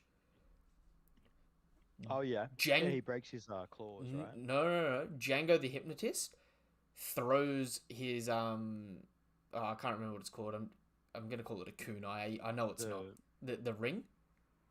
Yeah, the ring. Yeah. He throws that and it Chakram? chakram. There we go. It stabs Luffy in the back of the head. His head's spewing blood, and he just pulls it out of his head while it's spewing blood and just crushes it. Like, that is Luffy, like, no power ups, beginning of the series, crushing just steel bare hand. I mean, it wasn't until What was he, like 17 then? Yeah, it wasn't until Alabasta that Zoro was able to cut metal. Luffy versus Daz Bones, he's probably just crushing him. Like, really, it's just like the group strength's unfair, you know. And like, obviously, you scale it up a lot more. Kid's impressive. Like, he's doing a fair bit of damage here. I mean, like, look, you throw him against anyone in the 300 mil range, and Kid's probably like wiping the floor with them. Like, can you name someone like, you know, Kid beats Oven, Daifuku, the Topiropo, you know what I mean? Like, he sort of is pretty fine for that range. Mm-hmm.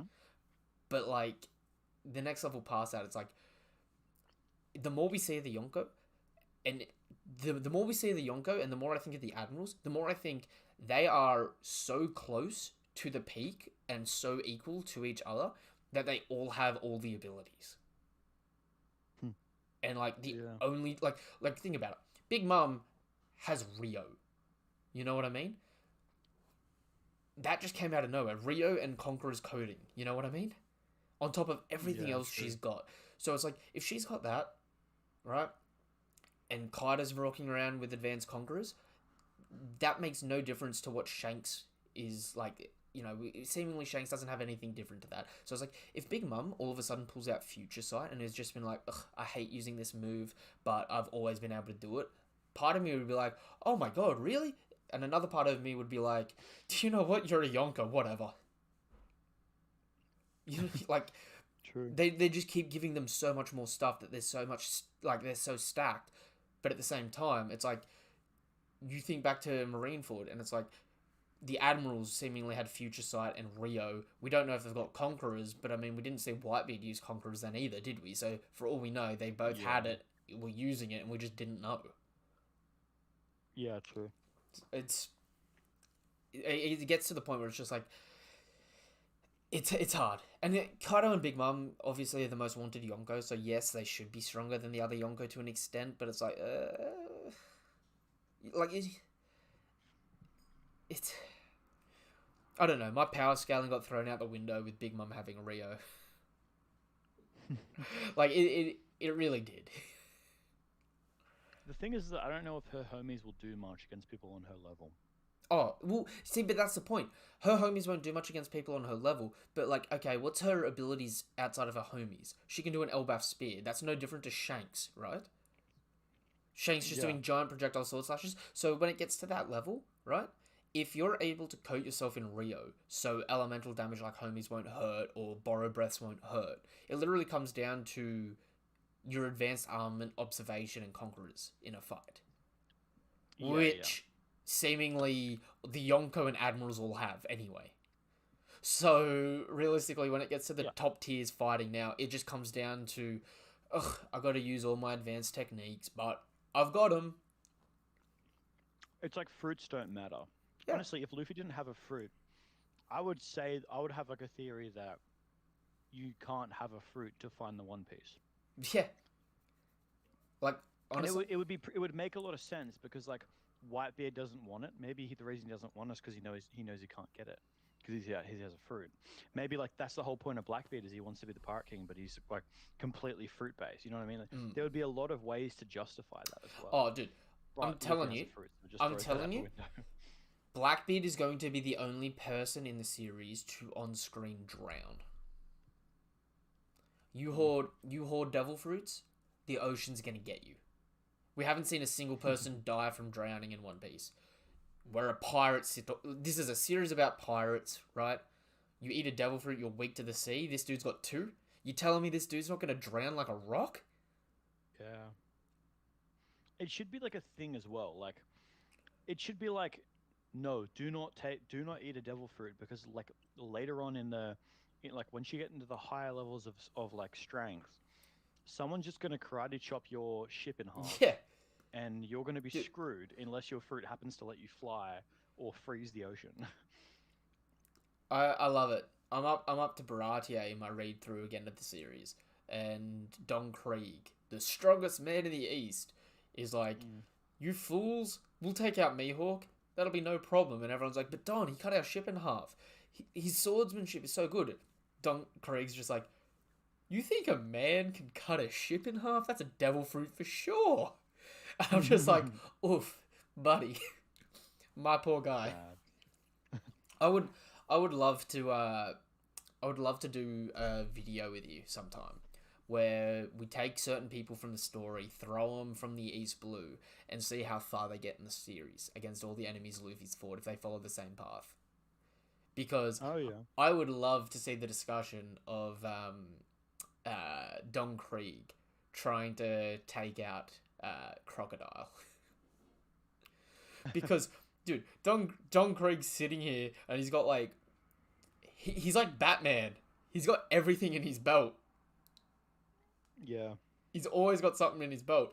But at the same time, he's useless. Oh, he's not useless.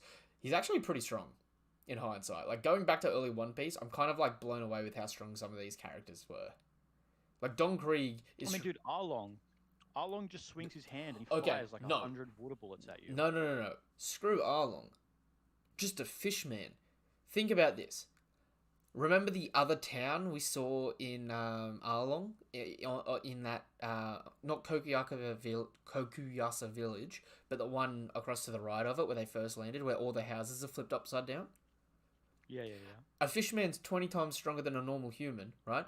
Or 10 times stronger, whatever it is. And they're just flipping houses. Like, literally flipping houses upside down for fun. Yeah. Imagine getting punched by a dude that can flip a house with their bare hands. That's the thing, like, people don't really go too far into that, but, like, yeah, Jinbei should be able to just, like, punch you and you just fly away. I mean, he does. And that's without the fishman karate. Jinbei's a big boy. He got a big hit. He a big fella. You know, he's... That's the thing, yeah. Like, I feel like fishmen need to be See, seen much stronger. I'm so mad that Inuyashi's fighting Jack, because I need Jinbei to go up against Jack and them to have, like, a battle for the strongest fishman. Like, I need a definitive answer. Who do you think is the strongest fishman in the series? Ooh. Shit. I can't put Jinbei above Jack until Jinbei proves himself. But, I mean, how's he not proven himself? Jinbei fought Ace, a second division commander, for 5 days. Before he was a second division commander. In Marineford, he took Akainu through the chest and was like, ugh, that hurt, but I'm good. Yeah, but we don't know Jack couldn't do that. True. Jack probably could do that. But do you know what else happened? Jack got beaten by water. You think Jinbei's getting beaten by water?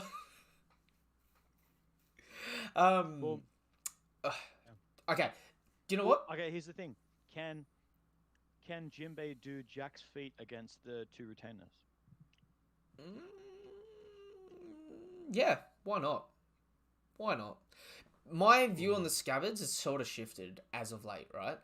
Because we were getting into the mindset of being hyped up heaps by the scabbards, right?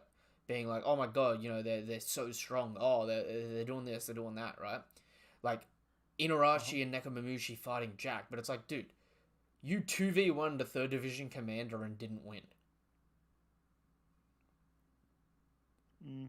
Luffy and Nami did the same thing and won. With Gear 4, though. Yeah, with Gear 4, right? But are you telling me Jinbei versus Luffy, Jinbei's not pushing Luffy into Gear 4 without the Advanced Conquerors in Rio? I think immediately post time skip Zoro would lose to Inarashi or Nekomamushi. Yeah. I don't disagree. Actually, I don't know about that because, right? I think he would. Because hear me out here, right? Mm-hmm. I think they're about as strong as Perospero. Name something that they've done that Perospero couldn't do. It's hard because we don't know how strong Perospero is in combat. I mean, so far... He hasn't shown much. So far, right? He's, he's been holding his own. Like, okay, do you think Nekomamushi and Inarashi would lose to Doflamingo? Shit. Because, do you know what? For the longest, I was like, oh, well, Jack's got to be stronger than Dofi because Kaido's sending Jack to go get Dofi. And then part of me's like, well, I mean, Kaido just thinks highly of Jack, right? Because he's a tank. But if Doflamingo fought Jack, death by 1,000 cuts. You know what I mean? He doesn't necessarily have to be physically stronger, but like in a long drawn out fight, I feel like Doflamingo probably puts the moves on Jack. Jack's probably able to walk through the string, yeah, but it doesn't matter if you're running away and just constantly cutting him down. I think Jack could win. Yeah? Yeah. I think he'd win. I don't know. It's tough because, like, Jack is just... He has lost to everyone in the story. He doesn't have a single W. Yeah, but... Well, I mean, he won the original fight, but only with the gas, but still he won it. I mean, yeah, but that means... he won because of the gas, right? He would have won in a 1v1, but it was a 2v1 the entire time. Swapping out. But, like... So, I mean, like to me, he 1v1's a Sulong, a non-Sulong Mink. Mm-hmm. And I think actually he might even if one of like Neko or Inu went into Sulong form, I think Jack could tank them long enough for them to come out of it and then probably even win. because it took two of them in Sulong form to wear down Jack, and even after that fight, Mm, after Jack collapsed, they were both the it Sulong dudes were a little bit fatigued at both least. of them in They definitely Sulong, dominated him. both of them in But Sulong actually one-shot yeah, Jack. It wasn't even a long drawn out fight. It was a one-shot. they were tired after it. They were They like were tired fucking, because they were in like a little bit Sulong. But scuffed. if you go back, well, it's we'll go back. We'll go back and have a look. But they turn Sulong, and then you see them talking, and then they speed blitz him. One cuts off his horn, one cuts his like stomach or face or whatever, and then Jack's just down on the ground out. It seemed to me like it was a time difference. Let's go back to 990. Some time went past. Army of One. Okay, this is close to it. All right, this is them going Sulong at 990. So it's like 2 chapters later. I'm pretty sure that we actually see them in Sulong. Man, I keep forgetting about the numbers. We've still got half of the numbers that haven't been addressed.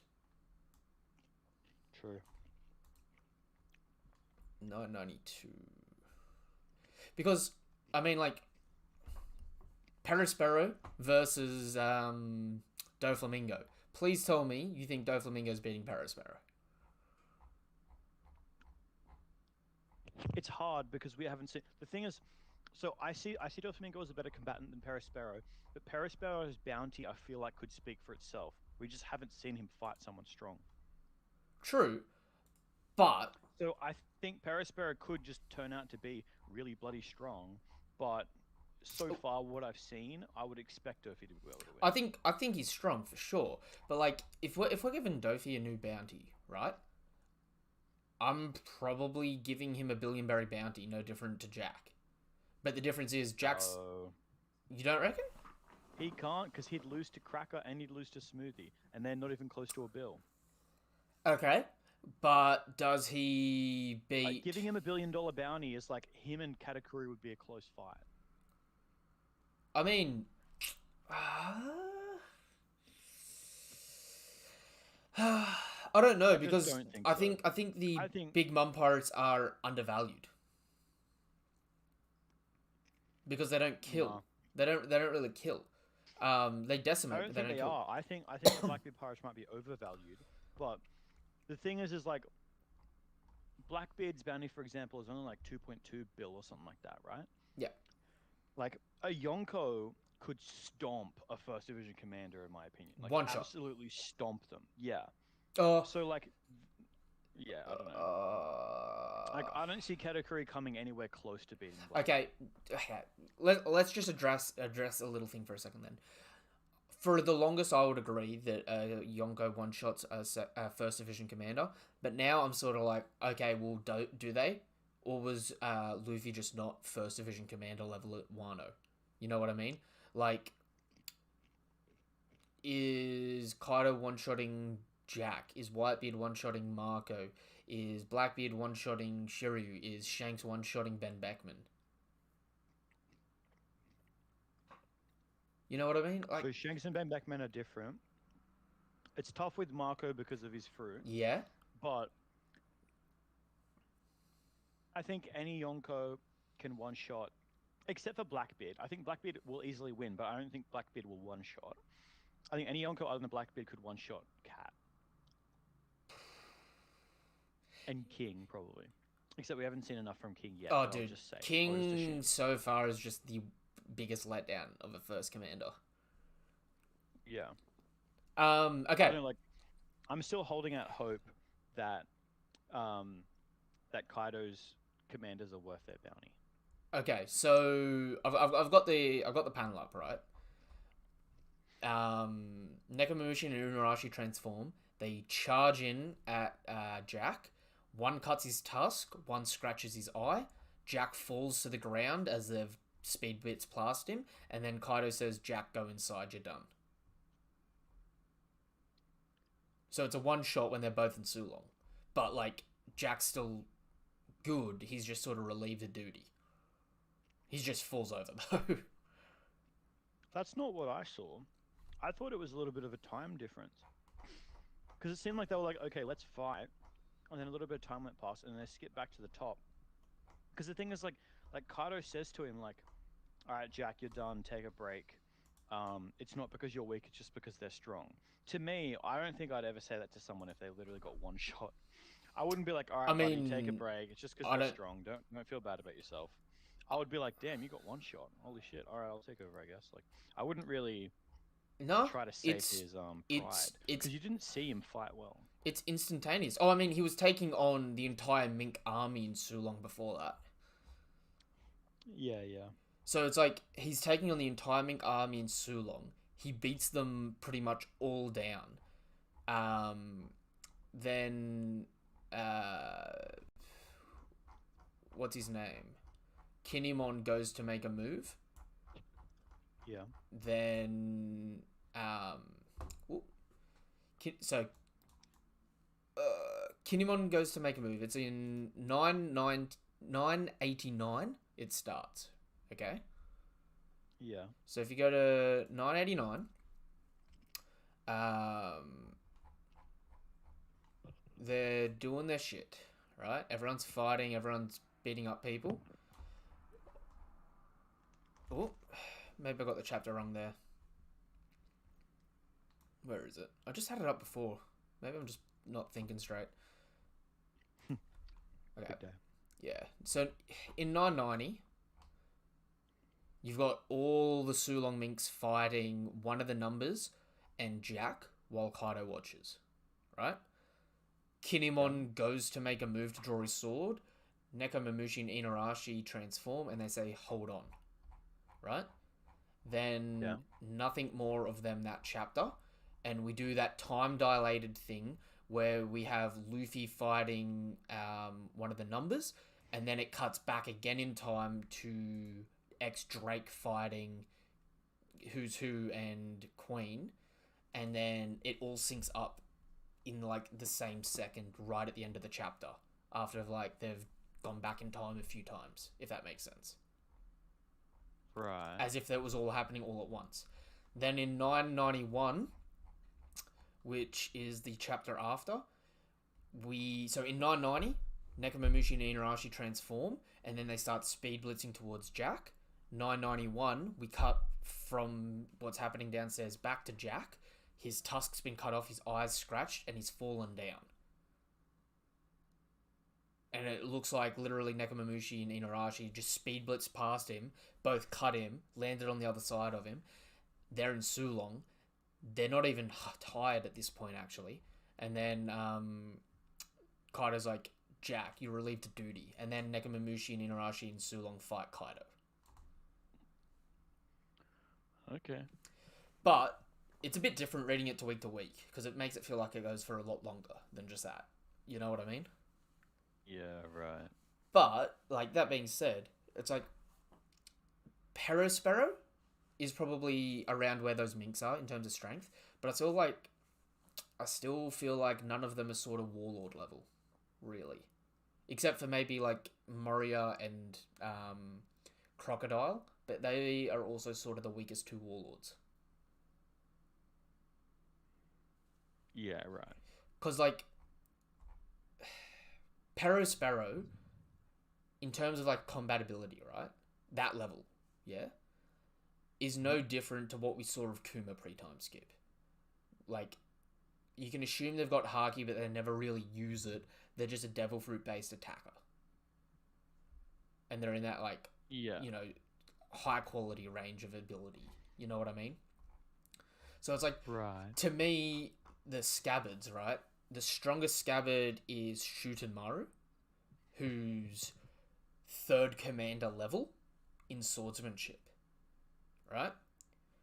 And then it goes Nekomamushi and Inuarashi, who are sort of like 4th commander level, 5th commander level, but they do in tandem to fight a 3rd division commander level, because on their own they're not as strong. They'll just like lose out of fatigue. So it's like saying who's it like saying? It's like saying Frankie versus Zoro. You know what I mean? Frankie could put up a good fight against Zoro for a little bit because he's made of metal and that, but then Zoro would eventually just cut him down, right? Yeah. Okay. And so, like, to me, that's sort of what the scabbards are because they're all swordsmen. They look better than what they are.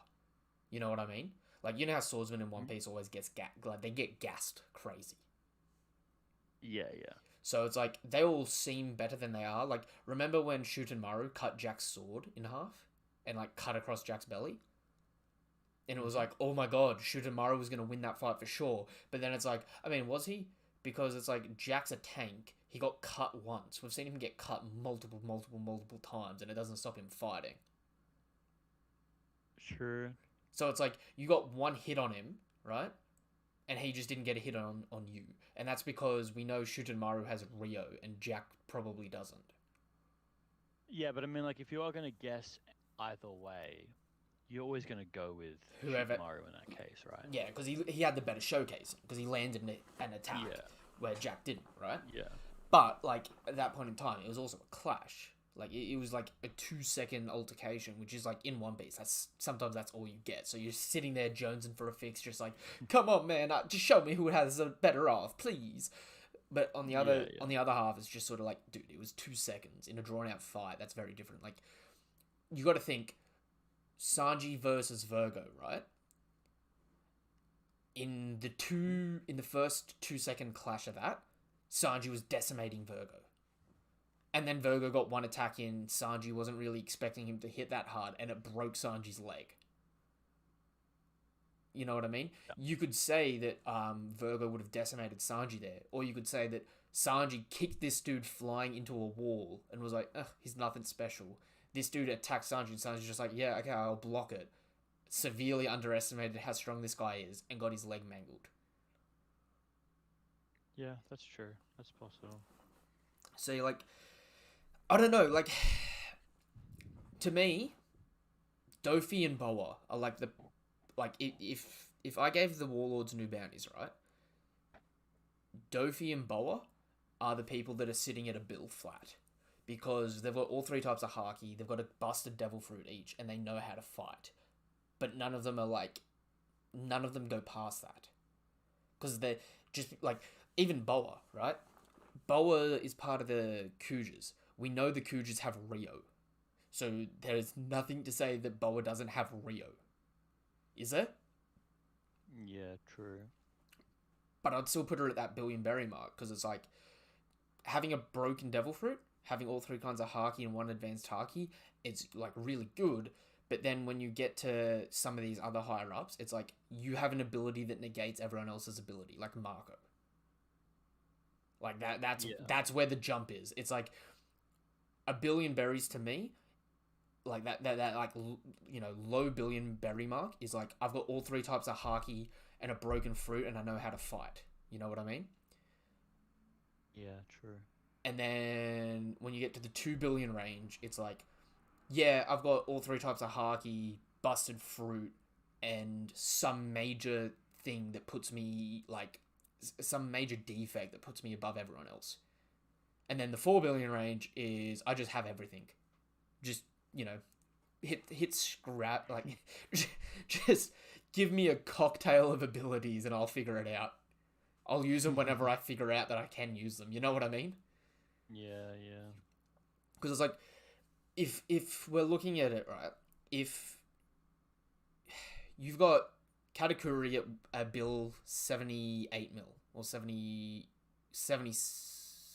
mil. No, 77 mil.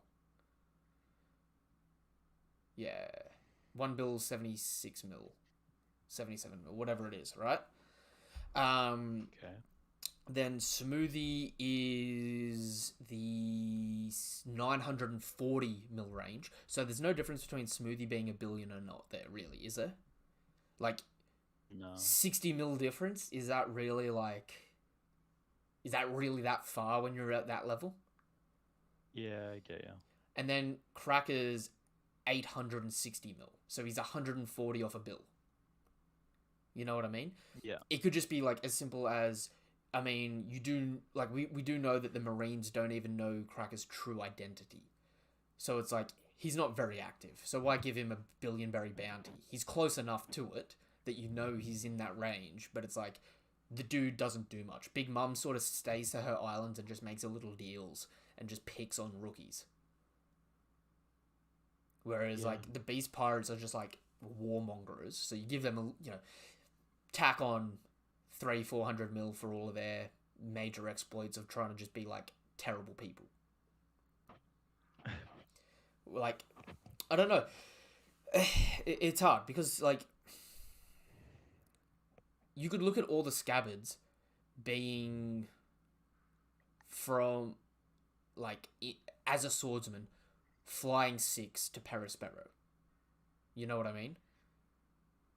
And there's like no problem in giving them all that like close knit ability. You know what I mean? Like Zoro straight off the time skip probably beats any of the flying 6. Yeah. I don't know. It's hard. We don't know how strong he was off the time skip. Like, that's the thing, is that everyone thinks that, like, oh, just because he hasn't had, like, a really, really hard fight, that means that as strong as he is right now is how strong he was back before. No, he got stronger over time. That's like saying start of series versus Alvida Luffy can just dumpster all over Zoro's specific lessons were he did what Gohan never did and learned to dodge after Killer ganked his ass, right? And fighting Pika, he learned, oh, okay, I'm not good at fighting at range. Oh, Oda, can you help me out? Oda gives him Enma, and all of a sudden he can cut something as big as Pika from a kilometer away. Mm-hmm. Like, he literally learned how to dodge, and he learned how to get range and potency on attacks. And, like, that's a huge power up there. And I'm not saying, Enma's just, like, a get-out-of-jail-free card for Zoro there. But, like, Zoro needed to be point-blank to cut Pika, right? But Pika's, like, the same size as the Horn of Onigashima, and Zoro did that from however far away the middle of Onigashima is to the Horn. Like, Zoro's had power-ups. But Zoro without that power up, like, is it significantly different to one of the Topiropo? You know what I mean? Like, the Topiropo are interchangeable with, like, Peckham's and Tamago at the end of the day, aren't they? So it's like, could Zoro beat Tamago or Peckham's? I mean, I don't know. Like, it depends. It seems like the Topiropo is stronger than that. I mean, yeah, because their abilities are physically based. But I mean, like, if you were flipping it in the other side of that, it's like, okay, well, Peckham's is a zone. So does the Topiropo beat Peckham's when Peckham's goes into his turtle shell and can't be hurt? I think they can. Or do they hurt? I think Ulti could headbutt through it. Or do they, beat Tamago when they break his chicken ass and all of a sudden he's respawning as a stronger chicken? Tamago's just weird. I don't know how to power scale Tamago. Oven and Daifuku. Oven's putting the whole, like, we've seen his bloody torpedoes. Good. Yeah, Oven's good. And, like, I feel like it would be a tough fight, because that's probably around where Zoro was coming off the time skip. But, Zoro versus Oven, mid-high diff fight, Zoro's probably taking the win. Don't you think? I think Zoro. I think he'd take the win, yeah. But, like. Ooh, okay. Screw Oven. Put Daifuku there, because Daifuku's interchangeable. Daifuku using her genie to try and cut Zoro. You don't reckon Zoro can eventually clash, dodge the genie, send out a projectile sword slash at Daifuku, and put him down? I don't know. It's so hard to determine, like, how strong they are. They're tanky, and it wouldn't happen instantly. Like, they'd keep getting back up.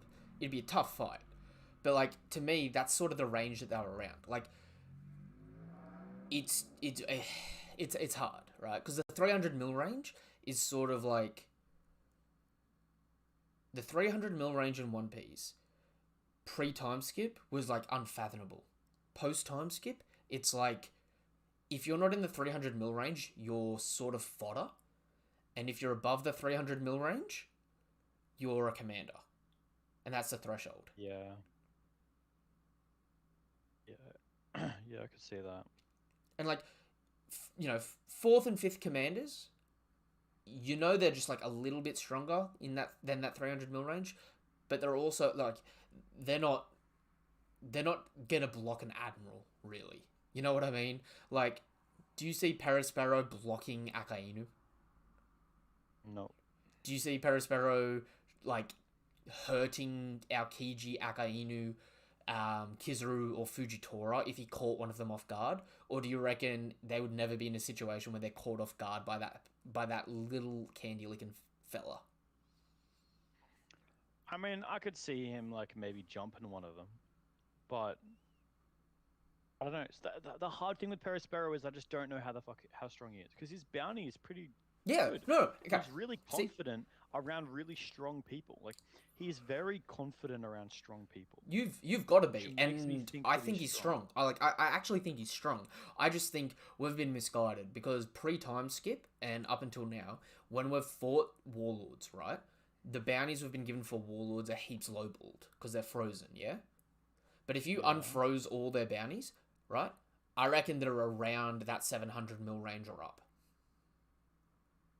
I reckon they were just frozen. I reckon they were frozen when they were as strong as, like, Topiropo members, or, like, just under Topiropo level.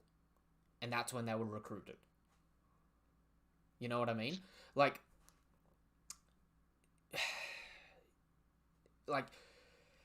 what's a good example here? Moria. Moria's got a 320 mil bounty that's frozen, yeah? Yeah. So Moria, to the world government, when he was a warlord and recruited to be a warlord, is as strong as Hawkins and Zoro to the world government. You know what I mean? But, you can't tell me that Zoro right now is probably worth more than 320 mil.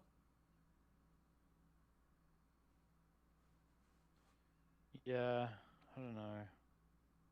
Like, I guess not. It scales up, but in such a weird manner. You know what I mean? Like, I want to do a video about this, but like, Mihawk and the Warlords to me are a Yonko crew without the fodder.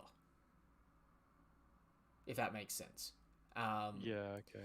So it's like, say you've got Mihawk as the Yonko, right? First Division Commander,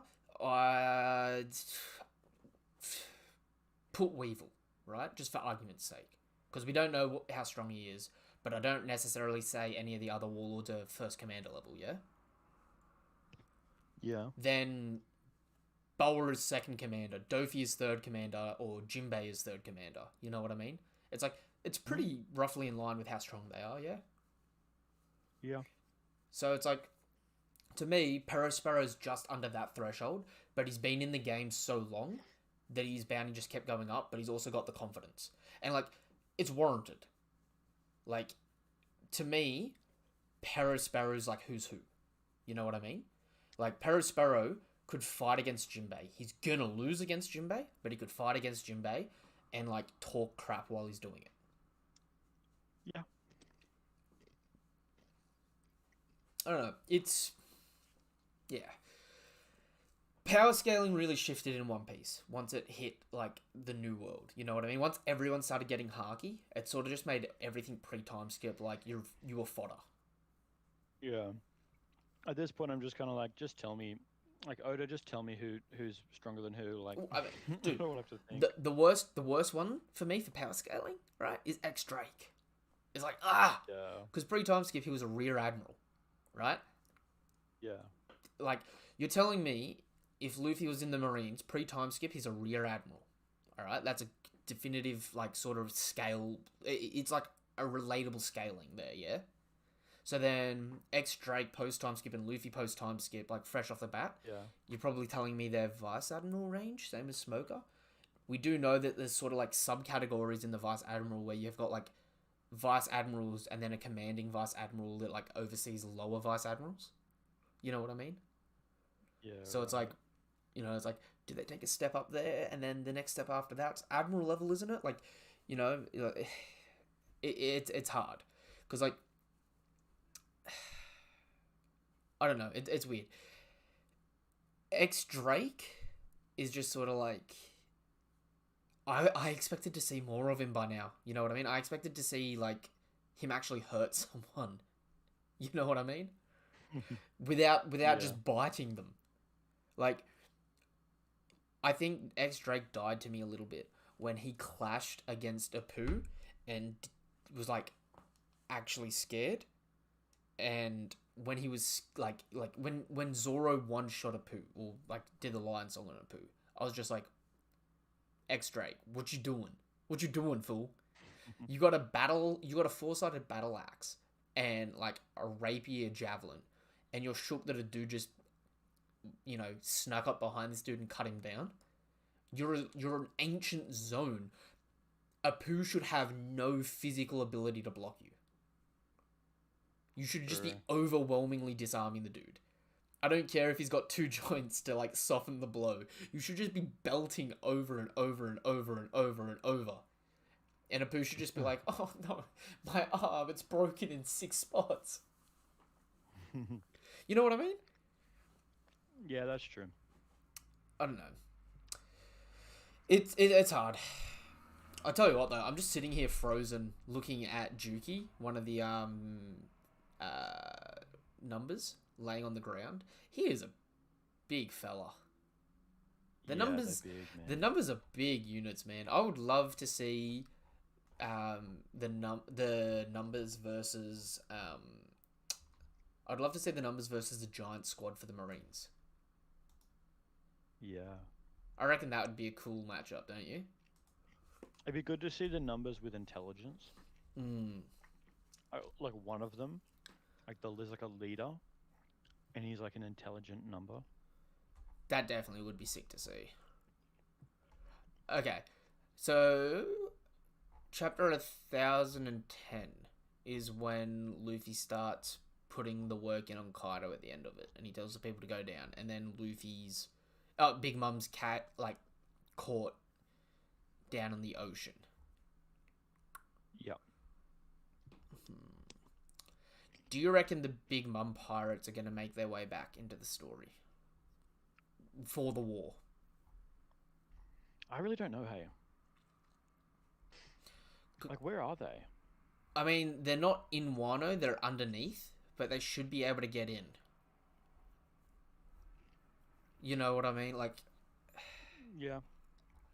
There's no reason why they shouldn't, like, collect their stuff, get ready, and come charging in as reinforcements for the Beast Pirates. Yeah, true. And that would be pretty overwhelming. Like, we struggle to beat one Yonko crew, and then another Yonko crew shows up. That's no different to Shanks at Marineford. You know what I mean? Yeah, yeah. Alright. Do you have any predictions for next chapter, other than hopefully seeing Killer do something against Hawkins? I don't really have any predictions. I think Oda's trying to be chaotic, so I just don't think it's going to be anything that I think of. One thing I would like to mention is Hawkins's form is a very interesting choice to me, okay? Because Hawkins used this form before. The one he's using against Killer, he used it against Kizaru pre-time skip. Yeah. So I'm wondering if this is his strongest form, and the one he used against Zoro and Luffy at the beginning of the arc is like a weaker version of this. Right. Because it's weird, because he's got like octopus legs. He's got heaps of legs. So I'm wondering if like he's able to claw at you, but he's also able to like... You know how he's able to manipulate the straw to stab you? It'd be really interesting if he's like able to send straw through the ground and like try and attack you underground while walking at you. You know what I mean? That would be pretty interesting, actually. Yeah. Like I'm trying to see how like some of these people are gonna fight, because right now like we're not in the major fights really, and some people are getting taken out. You know what I mean? It's like we're getting good fights, but like some people are just getting taken out of the story right now. Yeah, yeah. Like, dude, Izo. Who's Izo going to fight here? 16th Division Commander. Who are you hurting, Ezo? Can't even swing a sword. Yo, so I'm just like scrolling through the last few chapters, and I'm just like refreshing myself on where everyone is and what everyone's doing. Did you see that? I sent you. There's a infographic for where everyone is in Onigashima at the moment, what levels they're on, and who they're fighting. Yeah. There are like a few people I've forgotten about. Like, dude, Denjiro. Who do you think Denjiro's about to go fight and help out? Like, I could definitely see all the Straw Hats struggling and starting to lose against Topiropo members, and then Scabbard starts showing up and start beating the Topiropo members with them, right? Mm-hmm. Kaido comes down from the ceiling and then just starts walking around, taking everyone out. Just like, how dare you hurt my page one? How dare you hurt my ulti?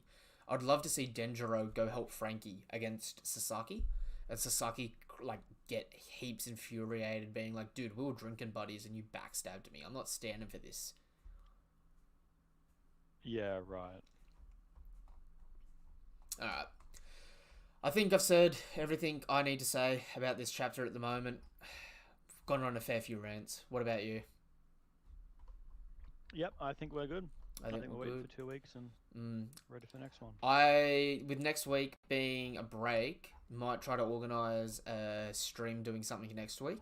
One thing I wanted to throw out into the ether about organising to do sometime, a 11 Supernova versus the Konoha 11 Ninja. I'd love to do a discussion about who would win in a confrontation between those two groups. Wait, the 11 Supernova? Yeah. Oh, Konoha as in... The Hidden Leaf. Okay, I thought you were talking about the ninja dudes in Wano. No, I was like, they'll get stomped. No, What do you... I'm talking like all the teams from Naruto versus the 11 Supernova. And I would love to do a pre-time skip and post-time skip for both groups as well, I reckon. So like Naruto versus Naruto Shippuden versions of them. You know what I mean? Mm-hmm. Because there's 11 of both groups. It's not very often that you get groups with identical matching numbers. So, easy matchups. I reckon the most interesting fight that I have in my mind at the moment is Choji versus Aruj. The big boppers. One dude that can make his hand bigger and hurt more. The other dude that soaks up damage to get bigger and hurt more.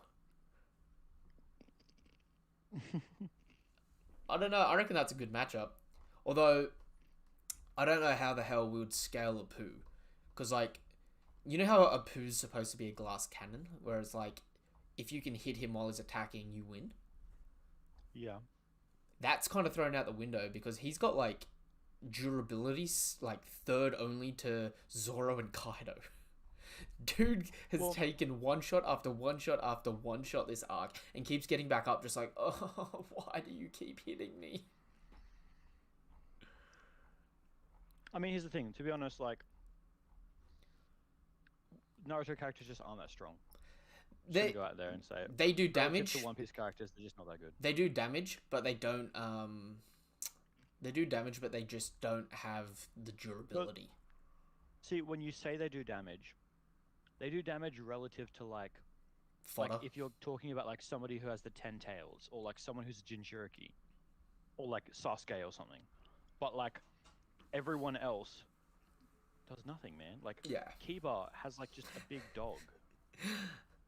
Kiba versus X-Drake. Otama on her dog could maybe beat Kiba on his dog because her dog is bigger.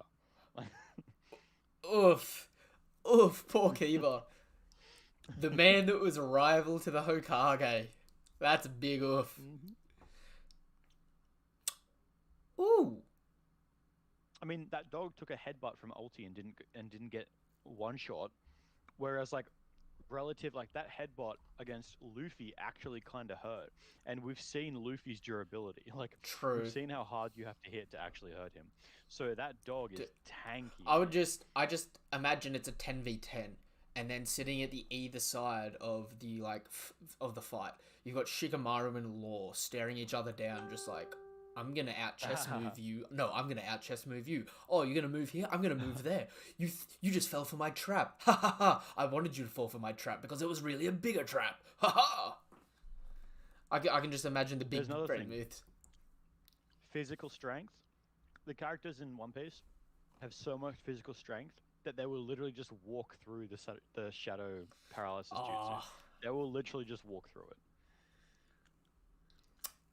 Oh, I don't We're gonna know have if some that will. fight when we talk about this. All right. Oh, we're gonna have No, some this fight. is okay. So okay. This is a keen discussion then. All right. The thing, Naruto ninjas are just humans. Yeah, They're just people, man. dude. Okay. I'm gonna cry a little bit, dude. Could you imagine a Konoha ninja throwing a shuriken or a kunai at one of the Supernova and it stabs them and they're like, "Yes, I killed them with a coup," and they just take it out and crush it in their hand and they're like, "Ow, steel. Who uses steel to hurt people?" It'd be like when Cell just evolved and who was it? Someone was like punching him and he just evolved and he was just Vegeta. standing there without even blinking. Vegeta's Vegeta's giving Vegeta's giving him the old 1 2 1 2 1 2 1 2, and so it's just there, just like, nice. No, I don't know, because pre-time skip, I reckon it'd be a bit more fair. Like, it'd be definitely interesting. When you get Haki involved, it'd be a lot more complicated. But I mean, you've also got Sasuke and Naruto in that mix. Yeah. I mean, honestly, they're the only ones that I'm going to care about talking about because the rest are just going to get stomped. I don't know. The thing is, like, in the One Piece world, they're a little bit more even, those strength levels. But in Naruto, like Naruto and Sasuke are so ridiculously. If we're talking about end of series, Naruto and Sasuke are so ridiculously above the rest of them. It's insane. Dude. Like, just one of them could solo the rest of them. Yeah. You know what I mean? Yeah. I mean, you're not wrong. Even Neji isn't really doing anything. I don't know. Neji, I can just imagine, like, Neji and Hinata. Like, could you imagine, Hinata versus Bonnie? And Hinata's best gal in Naruto, for sure. But Hinata versus Bonnie, Bonnie's just like, if I touch you, I beat you. Hinata's like, I won't let you touch me. And she's just like trying to out-finesse, blocking all of her attacks. And she's just like, I need to focus all of my energy on not getting touched. I can't attack. She just wait for like, it literally just comes down to like two girls flailing their hands at each other, just like, I'm gonna get you. No, I'm gonna get you. No.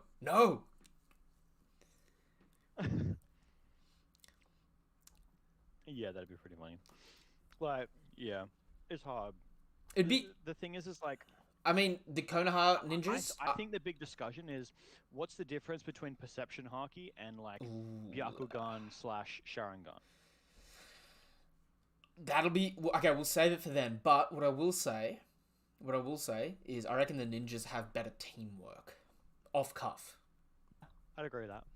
But they've been like trained to like work. I together. mean, dude, there's like a lot of their like taijutsu and that probably is like designed to work good in a team. You know what I mean? Dude, Shikamaru uses all of his chakra to catch all of them in a shadow stitch, and everyone's just like they can move a little bit, but they can't walk away. You know what I mean? And it's like, I'm holding them with all my might. Take them out now. And then all you just hear is ba-da-ba, vocal percussion on a whole nother level coming from my mind. And Apu just sends out a slash, and Shikamaru is just dropped down, just like, oh, my smoker's lungs. What the shit's happening? And Apu's just like, the DJ's in the house. Just coming around. The worst thing would be, he would be doing area of effect damage because anyone listening is just getting hit. Okay, well, here's one fun thing. Shikamaru stops Capone with his shadow jutsu, and then suddenly a bunch of doors just open up on Capone's body, and just bullets start flying all over the place. Because you can stop Capone, but you can't stop the people inside him. No, not even that. The shadow jutsu is about to hit him, and he just turns into a little castle and opens up the door, and the shadow just keeps going through the castle. That would be funny. Mm, It would be good. that would be good. Uh, who else is in the Konoha 11? It's been a minute since I've gone through all of Naruto. So we got Shino, Hinata, Kiba, Ino with the mind transfer. Dude, could you imagine Ino does a mind transfer jutsu to Law? And Law just does a personality transplant. Like, oh, she doesn't do it to Law, sorry. She does it to someone else, and then Law's just like, oh, I'm gonna put that back. Swaps them back around. Ino's just like, wait, what? They can counter that? What? That's not fair. I reckon, honestly, outside of Naruto and Sasuke, the biggest threat's probably gonna be Rock Lee. Oh yeah. I think Rock Lee's maybe like Sanji level. Yeah, nah. Yeah, yeah. I can give Rock Lee around Sanji level. But, the problem is with that, right? Who would fight Rock Lee? Could you imagine Rock Lee throwing a right hook at Apu? And he's blocking and he's like, oh, you've got really long reach. And then his joint just locks back. And he's just like, oh, are you alright? Did I break a bone? And he just turns his hand into a symbol or something and then punches the fist again and it just blows up in Rock Lee's face. And Rock Lee's just like, that's not fair. Dude, Rock Lee versus a Rouge. Oh. It's just willpower okay. out. Okay, I'm not gonna lie. I reckon Rock Lee would beat a Rouge because I feel like Rock Lee in a quick succession could probably deal more damage than a Rouge could tank. Because there's a threshold, right, where Yeah. he has to survive it before he can power up from it. Yeah. Yeah. I don't know. Shino might be low key bringing out poisonous bugs. He might actually sort of be the MVP from Konoha. Oh yeah. I mean, sound waves though. Oh no! All the bugs just drop. Exploding the bugs. Oh, he would cry. He would lose it. That would actually be so sad for him, eh?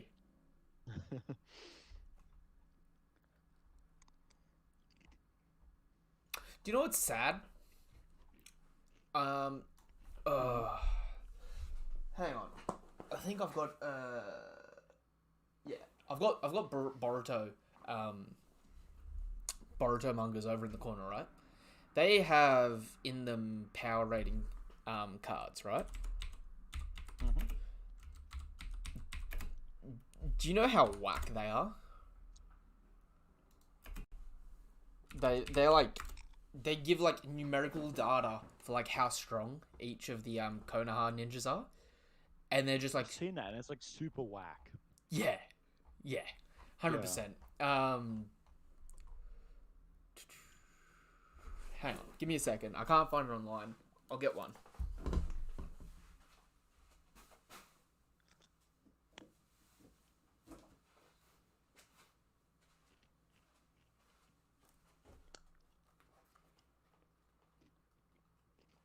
I'll get a better one.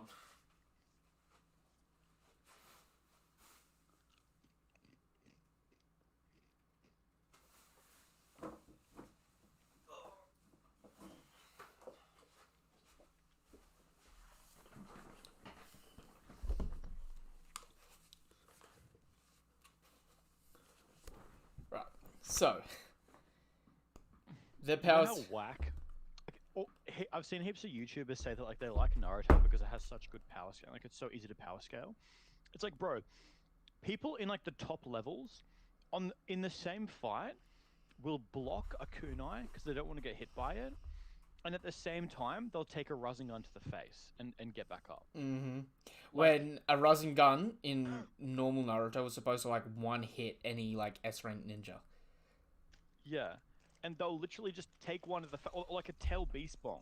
They'll tank a tail beast bomb with their 10 tails freaking other bunch of Japanese words abilities, and then at the same time, then the person that they're fighting will throw a bunch of kunai at them, and they'll like block them from the air with their own kunai. It's like, why are kunai even a part of higher level ninja fights? To be, dude, it's just at that point it's just like throwing like sand at someone. If you're dealing with like throwing Rasen shurikens at each other, like a kunai compared to that is Dude. just throwing a handful of sand in there. Dude, no. You're kidding. Yeah. Choji's daughter, right? Okay, Naruto has a strength of 110. That's on his stat card. Right? Yeah. What is Choji's daughter's strength?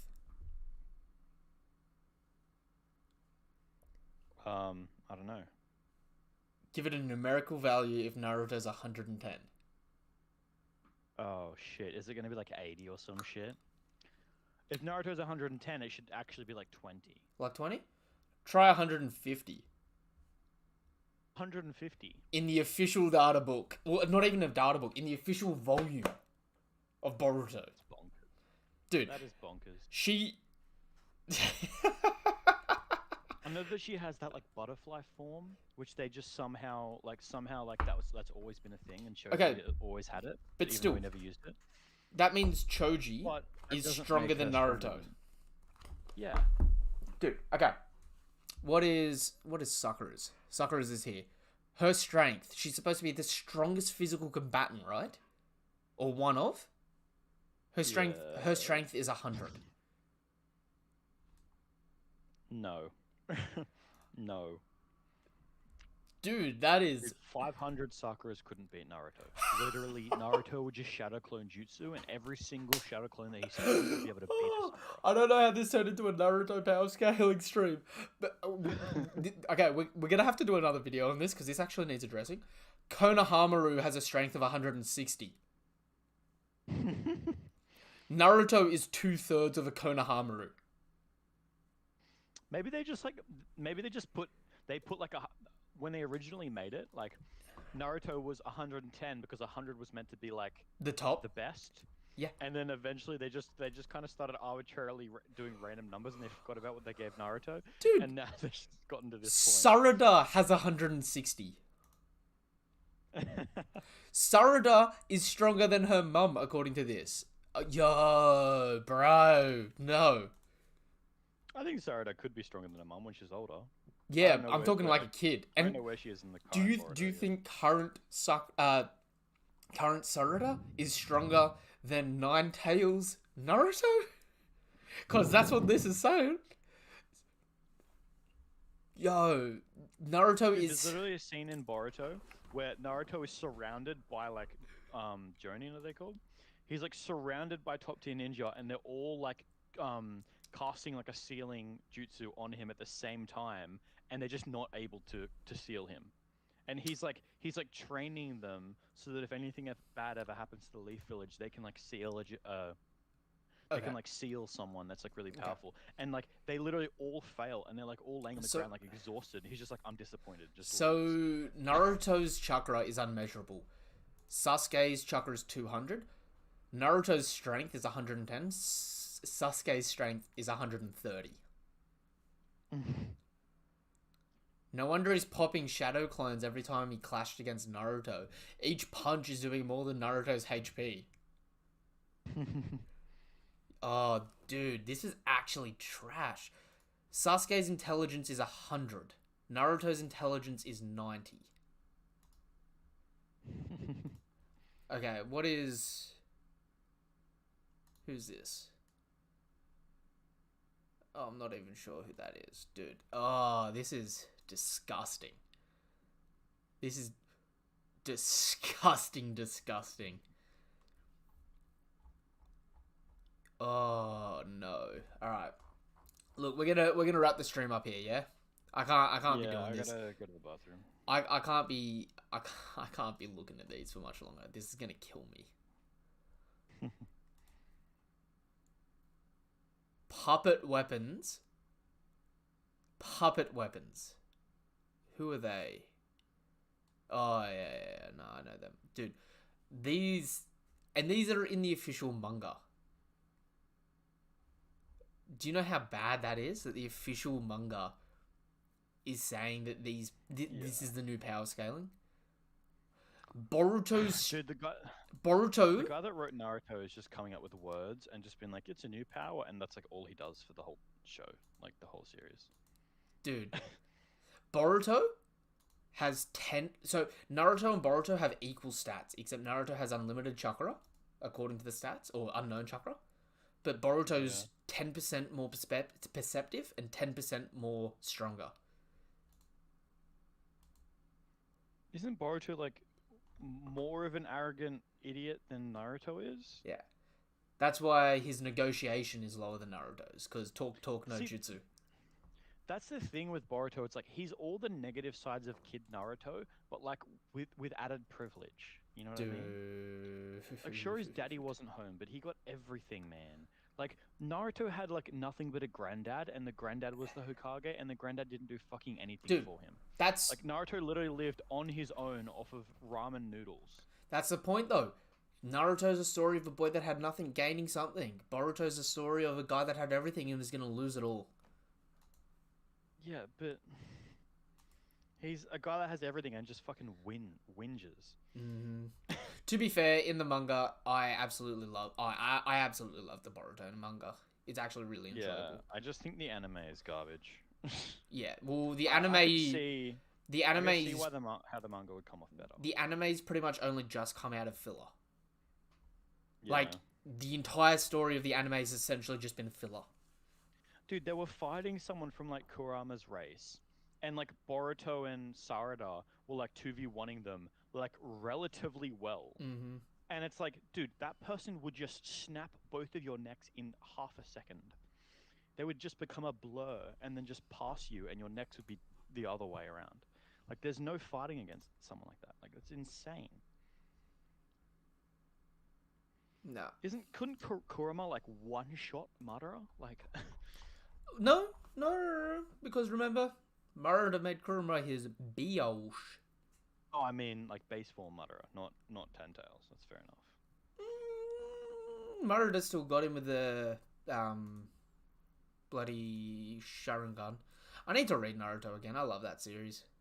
It's just painful when the power scaling's like this. It disappoints me because like the Chunin exam was so good, and then everything after that just wasn't written that well, man. Like, yeah. Hey, Toby is peak Naruto. All right. Yeah, true. Yo, Toby's pretty cool. Yeah, I'll agree with that.